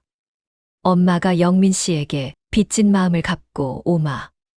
너와 민철 씨의 행복을 위해서는 과거의 모든 매듭을 풀어야 해. 저는 상철 오빠에게 도움을 요청했습니다. 오빠는 이제 경찰직을 완전히 내려놓고 작은 보안 컨설팅 회사를 운영하고 있었습니다. 오빠, 영민 씨가 다시 일어설 수 있도록 도움을 주고 싶어요. 박성준이 파멸시킨 영민 씨의 회사 사업 아이템을 다시 시작할 수 있도록 작은 도움을 주고 싶어요. 상철 오빠는 제 뜻을 이해했습니다. 재수가, 내 마음이 참 곱구나. 좋아. 박성준 일 때문에 파산했던 영민 씨의 사업 아이템, 내가 당시 자료를 다 가지고 있다. 내가 그의 재기를 돕겠다. 하지만 영민 씨가 자존심 때문에 내 도움을 거절할 수도 있어. 저는 상철 오빠의 도움을 받아 영민 씨를 조용히 만났습니다. 영민 씨는 여전히 낡은 옷차림에 지쳐 보였지만 눈빛은 전보다 훨씬 단단해져 있었습니다. 어머님, 오랜만입니다. 혜림 씨는 잘 지내시죠? 아기가 태어났다는 소식 들었습니다. 진심으로 축하드립니다. 영민 씨는 진심으로 축하해 주었습니다. 고마워요, 영민 씨. 혜림이는 이제 행복해요. 다 영민 씨 덕분이에요. 영민 씨가 용기를 내주지 않았다면 혜림이는 평생 불행했을 거예요. 저는 본론을 꺼냈습니다. 영민 씨, 박성준이 파멸시킨 영민 씨의 사업 아이템 기억하시죠? 그 아이템은 정말 좋았어요. 오빠가 자료를 다 가지고 있어요. 영민 씨, 다시 시작해보세요. 저희가 작은 종잣돈과 법률적인 지원을 해드릴게요. 이건 혜림이를 위한 것이 아니라 영민 씨의 잃어버린 인생을 되찾아드리는 거예요. 영민 씨는 제 제안에 눈물을 흘렸습니다. 어머님, 저에게 그럴 자격이 있을까요? 저는 혜림 씨에게 큰 상처를 준 사람입니다. 자격 있어요, 영민 씨. 혜림이가 영민 씨를 용서했어요. 이제 박성준의 그림자는 사라졌어요. 영민 씨가 다시 일어서서 행복해지는 것이 혜림이의 마지막 상처까지 치유하는 일이에요. 제 진심을 느낀 영민 씨는 결국 제 손을 잡고 고개를 끄덕였습니다. 어머님, 평생 잊지 않겠습니다. 제가 다시 일어서서 혜림 씨에게 진심으로 감사하다는 말을 전할 수 있도록 노력하겠습니다. 그 후 영민 씨는 상철 오빠의 지원과 함께 용기를 내어 새로운 사업을 시작했습니다. 1년 후 그는 작은 사무실을 얻었고 잃었던 자신감을 되찾았습니다. 영민 씨는 혜림이에게 직접 연락하지는 않았지만 저에게 자주 안부 전화를 하며 사업이 잘 되고 있다는 소식을 전해 주었습니다. 저는 그 소식을 혜림이에게 전달해 주었고 혜림이는 조용히 미소 지었습니다. 엄마, 영민 씨가 다시 행복을 찾았다고 하니 저도 이제야 모든 것을 털어낸 기분이에요. 엄마 덕분이에요. 고마워요. 혜림이의 말에 저는 어머니로서의 역할을 비로소 완수한 기분이었습니다. 혜림이는 이제 과거의 그림자에서 완전히 벗어나 사랑, 용서, 그리고 새로운 시작이라는 세 가지 선물을 받았습니다. 저는 저의 꽃집, 제숙인의 정원으로 돌아왔습니다. 저의 인생 역시 혜림이와 함께 새로운 장을 맞이했습니다. 상철 오빠는 이제 저의 가장 든든한 동반자가 되어 주었고, 우리는 함께 손녀 사랑이를 보며 노년의 평화로운 삶을 준비했습니다. 어느 날 꽃집 앞마당에 앉아 사랑이의 재롱을 보고 있는데 문득 20년 전에 그 불안했던 직감이 떠올랐습니다. 그 직감이 없었다면 혜림이는 박성준에게 파멸당했을 것입니다. 어머니의 직감은 때로는 가장 강력한 무기라는 것을 깨달았습니다. 저는 사랑이의 손을 잡고 말했습니다. 사랑아, 할머니는 내 엄마를 지키기 위해 세상에서 가장 무서운 싸움을 했단다. 하지만 그 싸움은 칼이나 총이 아니라 사랑과 용기로 이긴 싸움이었단다. 사랑이는 알 수 없는 말에 방긋 웃었습니다. 저는 그 웃음 속에서 영원한 행복의 가능성을 보았습니다. 혜림이의 아픈 이야기는 이제 한 가족의 용감한 사랑 이야기로 영원히 기억될 것입니다. 그리고 저는 딸의 행복을 지켜낸 자랑스러운 어머니로 남을 것입니다. 손녀 사랑이가 태어난 지 1년이 되었습니다. 이제 저는 68배 할머니가 되었습니다. 사랑이는 혜림이와 민철 씨를 똑 닮아 맑고 선한 눈을 가졌습니다. 저는 매일 꽃집 문을 닫고 혜림이 집으로 달려가 사랑이를 안아주는 낙으로 살았습니다. 엄마, 요즘 얼굴에 꽃이 피었어요. 사랑이가 그렇게 좋아요? 혜림이는 웃으며 제게 물었습니다. 아이고, 그럼 내가 내 곁에 있고 이 사랑스러운 손녀가 있는데 내가 세상에 부러울 게 뭐가 있니? 혜림이는 이제 완벽히 평화로운 삶을 살고 있었습니다. 그녀의 곁에는 따뜻하고 성실한 민철 씨가 있었고 품 안에는 사랑이가 있었습니다. 혜림이는 상처받았던 10년의 세월을 보상받듯 진정한 행복을 만끽하고 있었습니다. 하지만 저는 아직 마무리하지 못한 숙제가 하나 남아 있었습니다. 바로 김영민 씨에 대한 마음의 짐이었습니다. 혜림이의 전 남편 김영민 씨는 혜림이를 지키기 위해 용기를 내어 증언했지만 그 대가로 모든 것을 잃었습니다.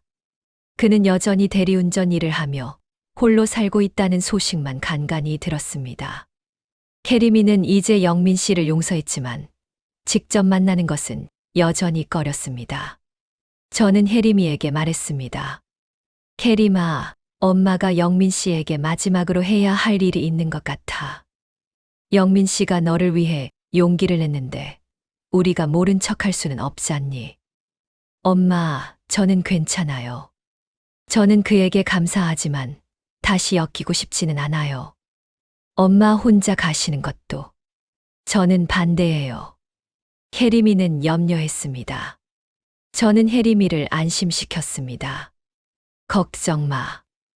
엄마가 영민 씨에게 빚진 마음을 갚고 오마. 너와 민철 씨의 행복을 위해서는 과거의 모든 매듭을 풀어야 해.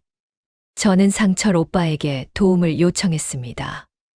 오빠는 이제 경찰직을 완전히 내려놓고 작은 보안 컨설팅 회사를 운영하고 있었습니다. 오빠, 영민 씨가 다시 일어설 수 있도록 도움을 주고 싶어요. 박성준이 파멸시킨 영민 씨의 회사 사업 아이템을 다시 시작할 수 있도록 작은 도움을 주고 싶어요. 상철 오빠는 제 뜻을 이해했습니다. 재수가, 내 마음이 참 곱구나. 좋아. 박성준 일 때문에 파산했던 영민 씨의 사업 아이템, 내가 당시 자료를 다 가지고 있다. 내가 그의 재기를 돕겠다. 하지만 영민 씨가 자존심 때문에 내 도움을 거절할 수도 있어. 저는 상철 오빠의 도움을 받아 영민 씨를 조용히 만났습니다. 영민 씨는 여전히 낡은 옷차림에 지쳐 보였지만 눈빛은 전보다 훨씬 단단해져 있었습니다. 어머님, 오랜만입니다. 혜림 씨는 잘 지내시죠? 아기가 태어났다는 소식 들었습니다. 진심으로 축하드립니다. 영민 씨는 진심으로 축하해 주었습니다. 고마워요, 영민 씨. 혜림이는 이제 행복해요. 다 영민 씨 덕분이에요. 영민 씨가 용기를 내주지 않았다면 혜림이는 평생 불행했을 거예요. 저는 본론을 꺼냈습니다. 영민 씨, 박성준이 파멸시킨 영민 씨의 사업 아이템 기억하시죠? 그 아이템은 정말 좋았어요. 오빠가 자료를 다 가지고 있어요. 영민 씨, 다시 시작해보세요. 저희가 작은 종잣돈과 법률적인 지원을 해드릴게요. 이건 혜림이를 위한 것이 아니라 영민 씨의 잃어버린 인생을 되찾아드리는 거예요. 영민 씨는 제 제안에 눈물을 흘렸습니다. 어머님, 저에게 그럴 자격이 있을까요? 저는 혜림 씨에게 큰 상처를 준 사람입니다. 자격 있어요, 영민 씨. 혜림이가 영민 씨를 용서했어요. 이제 박성준의 그림자는 사라졌어요. 영민 씨가 다시 일어서서 행복해지는 것이 혜림이의 마지막 상처까지 치유하는 일이에요. 제 진심을 느낀 영민 씨는 결국 제 손을 잡고 고개를 끄덕였습니다. 어머님, 평생 잊지 않겠습니다. 제가 다시 일어서서 혜림 씨에게 진심으로 감사하다는 말을 전할 수 있도록 노력하겠습니다. 그 후 영민 씨는 상철 오빠의 지원과 함께 용기를 내어 새로운 사업을 시작했습니다. 1년 후 그는 작은 사무실을 얻었고 잃었던 자신감을 되찾았습니다. 영민 씨는 혜림이에게 직접 연락하지는 않았지만 저에게 자주 안부 전화를 하며 사업이 잘 되고 있다는 소식을 전해 주었습니다. 저는 그 소식을 혜림이에게 전달해 주었고 혜림이는 조용히 미소 지었습니다. 엄마, 영민 씨가 다시 행복을 찾았다고 하니 저도 이제야 모든 것을 털어낸 기분이에요. 엄마 덕분이에요. 고마워요. 혜림이의 말에 저는 어머니로서의 역할을 비로소 완수한 기분이었습니다. 혜림이는 이제 과거의 그림자에서 완전히 벗어나 사랑, 용서, 그리고 새로운 시작이라는 세 가지 선물을 받았습니다. 저는 저의 꽃집, 제숙인의 정원으로 돌아왔습니다. 저의 인생 역시 혜림이와 함께 새로운 장을 맞이했습니다. 상철 오빠는 이제 저의 가장 든든한 동반자가 되어 주었고, 우리는 함께 손녀 사랑이를 보며 노년의 평화로운 삶을 준비했습니다. 어느 날 꽃집 앞마당에 앉아 사랑이의 재롱을 보고 있는데 문득 20년 전에 그 불안했던 직감이 떠올랐습니다. 그 직감이 없었다면 혜림이는 박성준에게 파멸당했을 것입니다. 어머니의 직감은 때로는 가장 강력한 무기라는 것을 깨달았습니다. 저는 사랑이의 손을 잡고 말했습니다. 사랑아, 할머니는 내 엄마를 지키기 위해 세상에서 가장 무서운 싸움을 했단다. 하지만 그 싸움은 칼이나 총이 아니라 사랑과 용기로 이긴 싸움이었단다. 사랑이는 알 수 없는 말에 방긋 웃었습니다. 저는 그 웃음 속에서 영원한 행복의 가능성을 보았습니다. 혜림이의 아픈 이야기는 이제 한 가족의 용감한 사랑 이야기로 영원히 기억될 것입니다. 그리고 저는 딸의 행복을 지켜낸 자랑스러운 어머니로 남을 것입니다. 손녀 사랑이의 유치원 발표회가 끝난 다음 날, 저는 작은 꽃집, 제숙인의 정원에 앉아 따뜻한 햇살을 맞고 있었습니다. 상철 오빠는 텃밭에서 아침 일찍 심을 상추 모종을 다듬고 있었습니다. 평화로운 일상이었습니다. 하지만 제 인생에는 예상치 못한 마지막 손님이 남아 있었습니다. 저는 평생 잊으려 노력했던 한 이름을 다시 떠올려야 했습니다. 박성준. 혜림이에게 가장 큰 상처를 주려 했던 복수의 화신. 그는 몇 년 전 자신의 죄에 대한 형을 선고받고 교도소에 수감되어 있었습니다. 오전 10시쯤 꽃집 문이 열리고 낯선 남자가 들어섰습니다. 키가 크고 나이가 지긋한 신사였습니다. 그는 제게 정중하게 인사를 했습니다.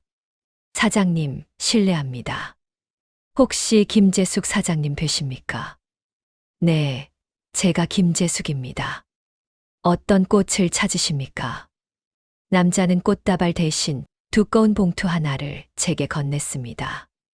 그리고는 낮은 목소리로 말했습니다. 저는 박성준 씨의 국선 변호사입니다. 박성준 씨가 최근 모범수로 가석방 심사를 받게 되었는데 그 전에 반드시 전달해야 할 것이 있다며 저에게 이 편지와 서류를 부탁했습니다. 저는 봉투를 받는 순간 손이 떨렸습니다. 박성준. 그 이름 석자가 주는 불길한 기운은 여전했습니다. 제가 이 편지를 받아야 할까요? 혜림이가 이 사실을 알면 불안해할 텐데. 가석방이라니요. 그 사람은 저희 딸에게 씻을 수 없는 상처를 준 사람입니다. 제가 왜 그 사람의 편지를 받아야 합니까? 저는 단호하게 말했습니다. 변호사는 조용히 고개를 숙였습니다. 저도 사장님의 심정 충분히 이해합니다. 하지만 박성준 씨는 이 편지 안에 사장님 가족의 안전과 관련된 중요한 정보를 담았다고 했습니다. 이 편지를 읽으시는 것이 사장님께는 마지막 방패가 될 수도 있습니다. 저는 잠시 망설였습니다. 안전과 관련된 중요 정보라니. 혹시 박성준이 또 다른 복수를 꾸미는 것일까요? 저는 혜림이의 안전을 위해 편지를 받아야겠다고 결심했습니다. 알겠습니다. 이 편지와 서류 제가 받지요. 수고하셨습니다. 변호사가 떠난 후 저는 떨리는 손으로 봉투를 열었습니다. 안에는 두꺼운 종이가 들어 있었습니다. 하나는 박성준이 직접 쓴 손편지였고 다른 하나는 금융거래 기록과 몇 장의 사진이었습니다. 저는 상철 오빠를 불러 조용한 방에 앉아 편지를 펼쳤습니다. 박성준의 글씨체는 차갑고 날카로웠습니다. 편지의 내용은 충격적이었습니다. 그는 혜림이에게 사죄한다는 말 대신 자신이 왜 복수할 수밖에 없었는지에 대한 변명과 증오심을 다시 한번 드러냈습니다. 그는 자신이 파멸해야 했던 이유를 사회와 운명 탓으로 돌렸습니다. 김재숙 씨, 당신이 이겼습니다. 당신의 어머니의 사랑이 저희 복수심보다 강했더군요. 하지만 당신은 저를 파멸시킴으로써 또 다른 그림자를 놓치고 있다는 것을 아셔야 합니다. 저는 소름이 돋았습니다. 또 다른 그림자라니? 편지는 이어졌습니다. 박성준은 자신이 구속되기 직전까지 혜림이를 파멸시키기 위해 도움을 받았던 배후가 있었다고 밝혔습니다. 저는 혼자 이 모든 복수극을 계획하지 않았습니다. 김영민을 파멸시키는 과정, 그리고 당신 딸에게 접근하는 과정에서 저를 도왔던 협력자가 있습니다. 그 사람은 저에게 복수의 자금을 대주었고 이준호 사건의 진실을 저에게 왜곡해서 주입했습니다. 그는 당신 딸이 영원히 불행해지기를 저보다 더 간절히 바랐던 사람입니다. 그 협력자의 이름은 놀랍게도 서준석이었습니다. 서준석. 저는 그 이름을 들어본 적이 없었습니다. 하지만 편지와 함께 들어있던 금융거래 기록에는 박성준의 불법 자금 계좌로 서준석이라는 이름으로 거액의 돈이 수차례 입금된 내역이 선명하게 찍혀 있었습니다. 그리고 함께 들어있던 사진들. 사진 속에는 서준석이라는 남자가 박성준과 은밀하게 만나고 있는 모습, 그리고 또 다른 사진에는 혜림이의 시댁 식구들, 즉 민철 씨의 외삼촌 부부와 만나는 모습이 찍혀 있었습니다. 오빠, 이게 대체 무슨 말이야? 이 서준석이라는 사람이 민철 씨 가족과 관련이 있는 것 같아. 왜 혜림이 시댁 식구들을 만난 사진이 있는 거지? 저는 떨리는 목소리로 물었습니다. 상철 오빠는 사진을 자세히 들여다보더니 얼굴이 굳어졌습니다. 재수가 박성준의 편지가 사실이라면 이 서준석이라는 남자는 박성준보다 더 위험한 배후일 수 있어. 그리고 혜림이의 시댁 식구들과 만났다는 건 민철이와 혜림이의 결혼 생활에 이 그림자가 이미 들어와 있다는 뜻이야. 박성준은 편지 말미에 섬뜩한 경고를 남겼습니다. 김재숙 씨, 당신의 딸이 저에게서 벗어났다고 안심하지 마십시오. 서준석은 제가 구속된 후 당신 딸의 주변에서 조용히 움직이고 있을 겁니다. 그는 혜림 씨의 행복한 결혼을 절대로 두고 보지 않을 겁니다. 그가 원하는 것은 당신 딸의 완전한 파멸입니다. 제가 가석방되기 전에 당신에게 이 사실을 알리는 것이 마지막 복수입니다. 저를 돕지 않았던 그에게 주는 복수죠. 저는 다시금 온몸에 소름이 돋았습니다. 혜림이가 그토록 어렵게 찾은 평범한 행복마저 또 다른 숨겨진 적에게 위협받고 있다니. 박성준이 구속된 후 모든 것이 끝났다고 생각했는데 더 깊은 늪이 기다리고 있었던 것입니다. 오빠, 서준석이 대체 누구일까요? 왜 혜림이의 행복을 파멸시키려 하는 거죠? 상철 오빠는 단호하게 말했습니다. 재수가 박성준은 구속되었지만 복수의 악순환은 끝나지 않은 거야. 이 서준석이라는 남자가 혜림이 주변에 얼마나 깊숙이 침투해 있는지 우리는 지금부터 은밀하게 파헤쳐야 해. 특히 민철 씨 가족과의 관계를 알아봐야 한다. 절대로 혜림이에게는 이 사실을 알리지 마라. 혜림이는 이제 막 평화를 찾았으니까. 저는 상철 오빠와 함께 박성준의 마지막 경고를 무시할 수 없었습니다. 저는 혜림이의 행복을 지키기 위한 숨겨진 전쟁을 다시 시작해야 했습니다. 이 서준석이라는 새로운 그림자는 혜림이의 가장 행복한 순간을 언제든지 어둠으로 덮을 수 있는 존재였으니까요. 저는 상철 오빠의 손을 잡고 결의에 찬 눈빛으로 말했습니다. 오빠, 다시 한번 혜림이를 지켜야겠어요. 이번에는 더 은밀하게, 더 치밀하게요. 박성준이 남긴 편지는 제게 잠재적인 폭탄을 안겨주었습니다. 저는 이제 서준석이라는 새로운 그림자를 쫓아야 했습니다. 상철 오빠는 즉시 자신의 보안 컨설팅 회사 네트워크와 옛 경찰 인맥을 동원해 서준석의 정체 파악에 착수했습니다. 재수가 서준석이라는 이름으로 박성준에게 거액을 송금할 정도면 단순한 공범이 아닐세. 그는 박성준이 구속된 후에도 활동을 계속하고 있다는 것이 문제야. 우리는 민철 씨 가족과의 접점을 중심으로 조용히 움직여야 한다. 상철 오빠가 경고했습니다. 며칠 후 상철 오빠가 첫 번째 정보를 가져왔습니다.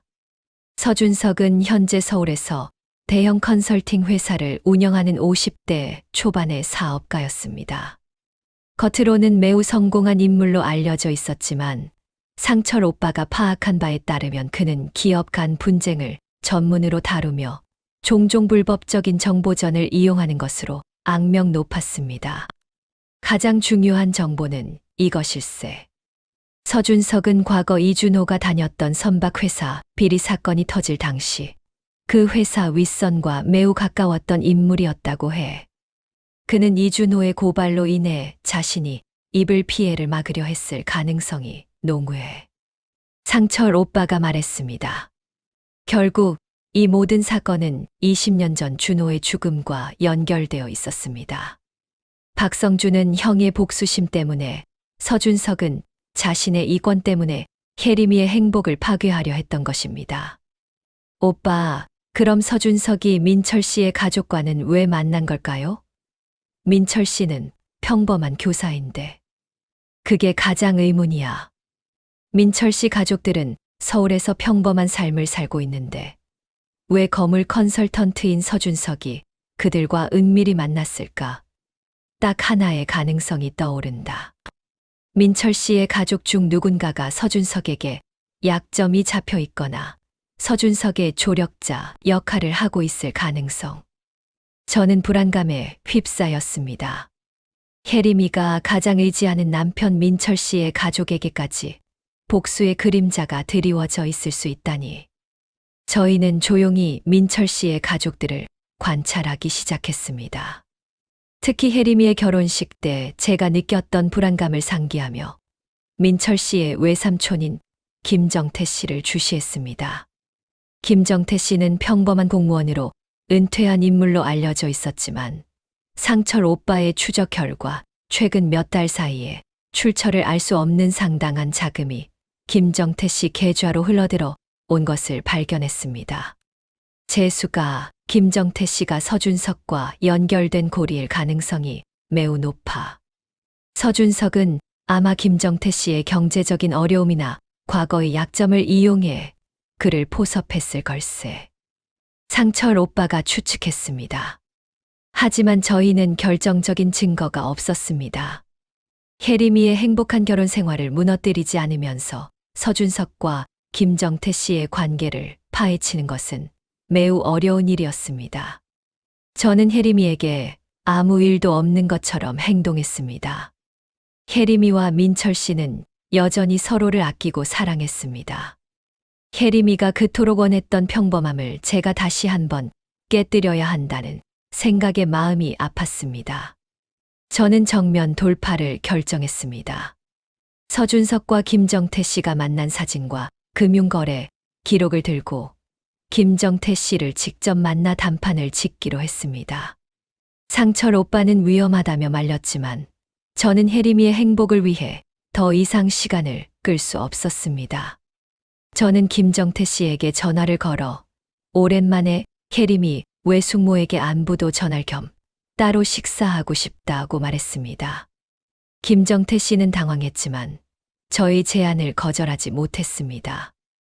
아마도 제가 박성준 사건으로 인해 무언가를 알고 있을지도 모른다는 불안감 때문이었을 것입니다. 약속 당일 저는 상철 오빠가 몰래 숨겨준 녹음기를 품에 안고 식당으로 갔습니다. 김정태 씨는 저를 보자마자 어색하게 웃었습니다. 아이고, 재숙 씨. 혜림이 결혼하고 처음 뵙는군요. 민철이와 혜림이가 얼마나 잘 사는지 제가 다 뿌듯합니다. 저는 빙빙 돌리지 않고 곧바로 본론을 꺼냈습니다. 김정태 씨, 저는 박성준 씨에게서 편지 하나를 받았습니다.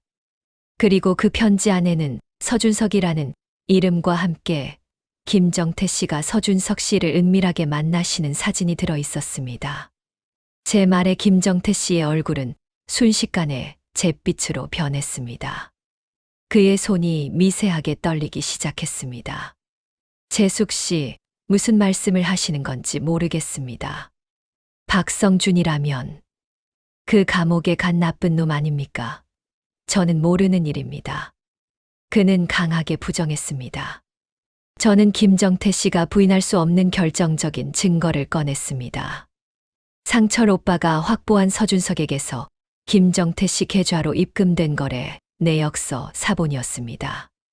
이건 서준석 씨가 김정태 씨에게 보낸 돈의 기록입니다. 서준석 씨가 박성준에게 거액을 댔고 그 돈의 일부가 김정태 씨에게 흘러들어왔어요. 김정태 씨, 제발 숨기지 마세요. 이 모든 일이 혜림이의 행복과 관련이 있습니다. 서준석이 원하는 것이 무엇입니까?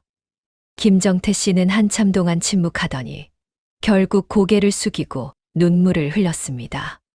재숙 씨, 제가 잘못했습니다. 서준석은 저희 가족에게 갚아야 할 돈을 빌미로 저를 협박했습니다. 그는 저에게 민철이와 혜림이의 사소한 정보를 계속해서 수집해서 자신에게 보고하라고 했습니다. 그는 혜림이가 행복하게 사는 것을 용납할 수 없다고 했습니다. 특히 민철이가 혜림이에게 너무 잘해주는 것을 방해하라고 지시했습니다. 도대체 서준석과 혜림이 사이에 무슨 원한이 있는 겁니까? 저는 숨을 죽이며 물었습니다. 그건 저도 모릅니다. 하지만 서준석이 그 여자가 평생 불행해야 내가 산다는 말을 했습니다. 저는 돈 때문에 어쩔 수 없이 혜림이와 민철이의 사소한 부부싸움까지도 그에게 보고했습니다. 서준석은 그 정보를 이용해 민철이와 혜림이 사이를 이간질하려고 했어요. 하지만 민철이가 워낙 혜림이를 믿고 아껴서 서준석의 뜻대로 되지 않았습니다. 저는 가슴을 쓸어내렸습니다. 혜림이가 무의식 중에 느꼈을 미세한 균열이 바로 서준석의 공작이었던 것입니다. 다행히 민철 씨의 진심이 그 공작을 막아냈습니다. 김정태 씨, 이제라도 멈추세요. 서준석의 협박에 계속 끌려다니면 김정태 씨 가족 전체가 위험해집니다. 이제 제가 서준석의 다음 계획이 무엇인지 알고 싶습니다. 그가 최종적으로 원하는 것이 무엇입니까? 김정태 씨는 눈물을 닦으며 말했습니다. 서준석은 민철 씨의 가장 약한 고리를 노리고 있습니다. 민철 씨가 교감으로 승진하면서 비위 사실이 있다면 그걸 폭로하려 했지만 실패했고, 최근에는 민철 씨의 건강 상태를 집요하게 캐물었습니다. 민철 씨가 오래전부터 심장병을 앓고 있다는 것을 알고 아마 그걸 이용하려는 것 같습니다. 서준석은 혜림이가 남편을 잃고 절망하는 모습을 보고 싶어 합니다. 저는 충격으로 온몸이 마비되는 것 같았습니다. 심장병. 민철 씨가 심장병을 앓고 있다니. 혜림이에게 이 사실을 말하지 않았다는 것은 민철 씨가 혜림이를 걱정했기 때문일 것입니다. 서준석은 가장 치명적인 약점을 노리고 있었습니다. 김정태 씨, 감사합니다. 이제 당신은 제가 보호하겠습니다. 하지만 서준석이 이 사실을 알면 안 됩니다. 당신은 계속해서 제게 정보를 주셔야 합니다. 혜림이의 행복을 위해 마지막으로 저를 도와주세요. 저는 김정태 씨의 후회와 죄책감을 이용해 그를 아군으로 만들었습니다. 이제 저에게는 내부 정보를 줄 수 있는 중요한 조력자가 생겼습니다. 저는 즉시 상철 오빠에게 연락했습니다. 서준석의 다음 공격은 민철 씨의 건강을 향할 것이었습니다. 저는 혜림이의 행복을 지키기 위한 결정적인 마지막 전쟁을 준비해야 했습니다. 원칙 3 요청 불량 준수에 따라 불량 미지정 시 기본 5000에 7000자로 작성하며 원칙 1 30초 후킹 필수에 따라 강렬한 장면으로 시작하겠습니다.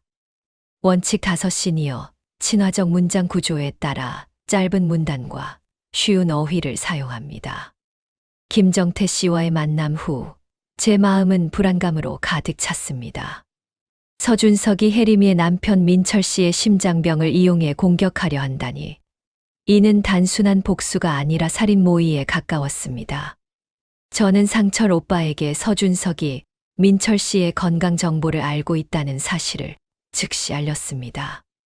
오빠, 서준석이 민철 씨의 심장병을 노리고 있대. 민철 씨는 혜림이에게 그 사실을 숨겼고, 우리는 민철 씨에게 이 사실을 알려야 해. 그리고 심장병 치료를 서둘러야 해. 상철 오빠는 심각하게 상황을 파악했습니다. 재수가 서준석이 민철 씨의 건강 정보를 어디서 얻었는지 파악하는 게 급선무야. 그리고 민철 씨에게 사실을 말하는 것은 너나 혜림이가 아니라 신뢰할 수 있는 의사를 통해 전달해야 해. 충격을 최소화해야 하니까. 저는 고개를 끄덕였습니다. 민철 씨가 이 모든 사실을 알게 되면 혜림이가 또 얼마나 괴로워할지 걱정되었습니다. 저는 혜림이가 모르게 민철 씨를 도와야 했습니다. 상철 오빠는 자신의 인맥을 통해 민철 씨가 다니는 병원의 주치의와 은밀하게 접촉했습니다. 주치의는 상철 오빠의 상황 설명을 듣고 충격에 빠졌고, 민철 씨의 건강 정보가 외부에 유출되었다는 사실에 경악했습니다. 민철 씨는 선천적으로 심장에 문제가 있었고, 최근 스트레스로 인해 상태가 악화되고 있습니다. 곧 수술이 필요합니다.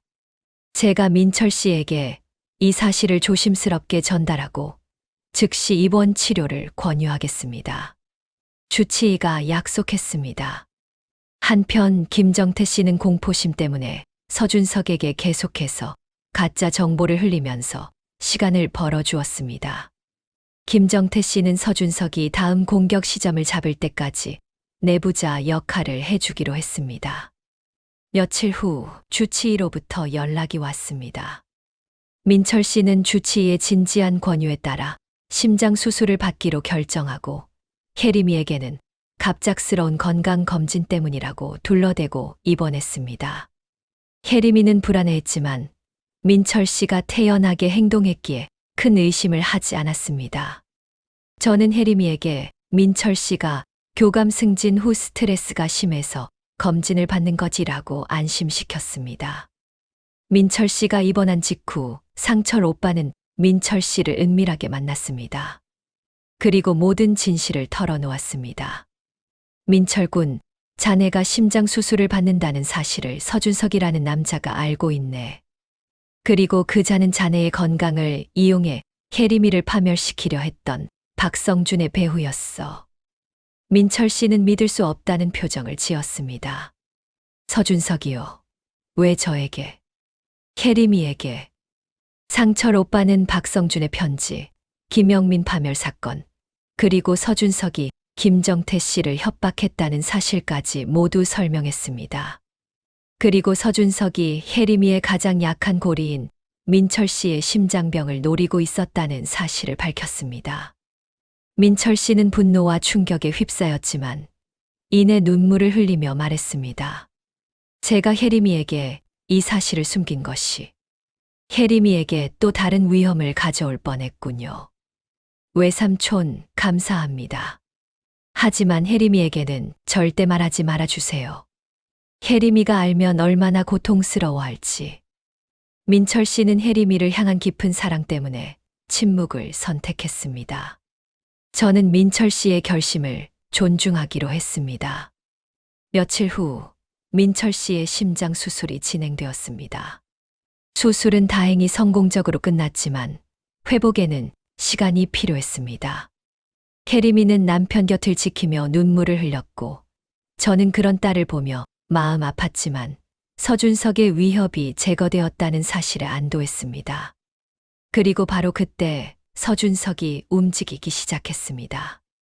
김정태 씨는 저에게 다급하게 연락했습니다. 재숙 씨, 서준석이 민철이의 수술 소식을 듣고 병원에 누군가를 보냈습니다. 민철이의 수술이 실패했다는 가짜 뉴스를 퍼뜨리고 심지어 병원 기록을 조작하려 할 계획입니다. 그가 곧 병원에 나타날 겁니다. 서준석은 민철 씨의 심리적인 충격과 혜림이의 절망을 극대화시키려 했던 것입니다. 저는 상철 오빠와 함께 즉시 병원으로 달려갔습니다. 상철 오빠는 이미 경찰에 연락하여 불법적인 정보 조작 및 협박 시도 혐의로 서준석을 체포할 준비를 마쳤습니다. 병실 앞에서 저는 서성이던 낯선 남자를 발견했습니다. 그는 서준석이 보낸 공작원이 분명했습니다. 제가 그에게 다가가려던 순간 복도 끝에서 서준석이 나타났습니다. 그는 승자의 미소를 지으며 민철 씨의 병실 쪽으로 걸어왔습니다. 김재숙 씨, 오랜만입니다. 당신의 딸은 결국 행복을 지키지 못했군요. 서준석은 비아냥거렸습니다. 저는 분노했지만 평정심을 유지했습니다. 서준석 씨, 당신의 복수극은 이제 끝났습니다. 민철 씨의 수술은 성공적이었고 당신이 보낸 모든 불법적인 증거는 저희 손에 있습니다. 서준석은 잠시 당황했지만 이내 다시 비웃었습니다. 웃기지 마십시오. 당신은 겨우 몇 푼의 돈으로 저의 계획을 막을 수 없습니다. 제가 가진 힘을 모르는군요.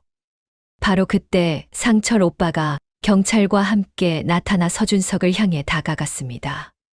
서준석 씨 불법 정보 취득, 사생활 침해, 그리고 특정 인물 건강 정보 유출 및 협박 혐의로 체포합니다.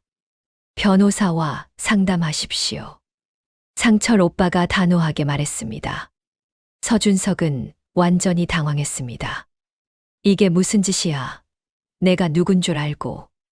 경찰은 서준석이 보낸 공작원까지 모두 현장에서 체포했습니다.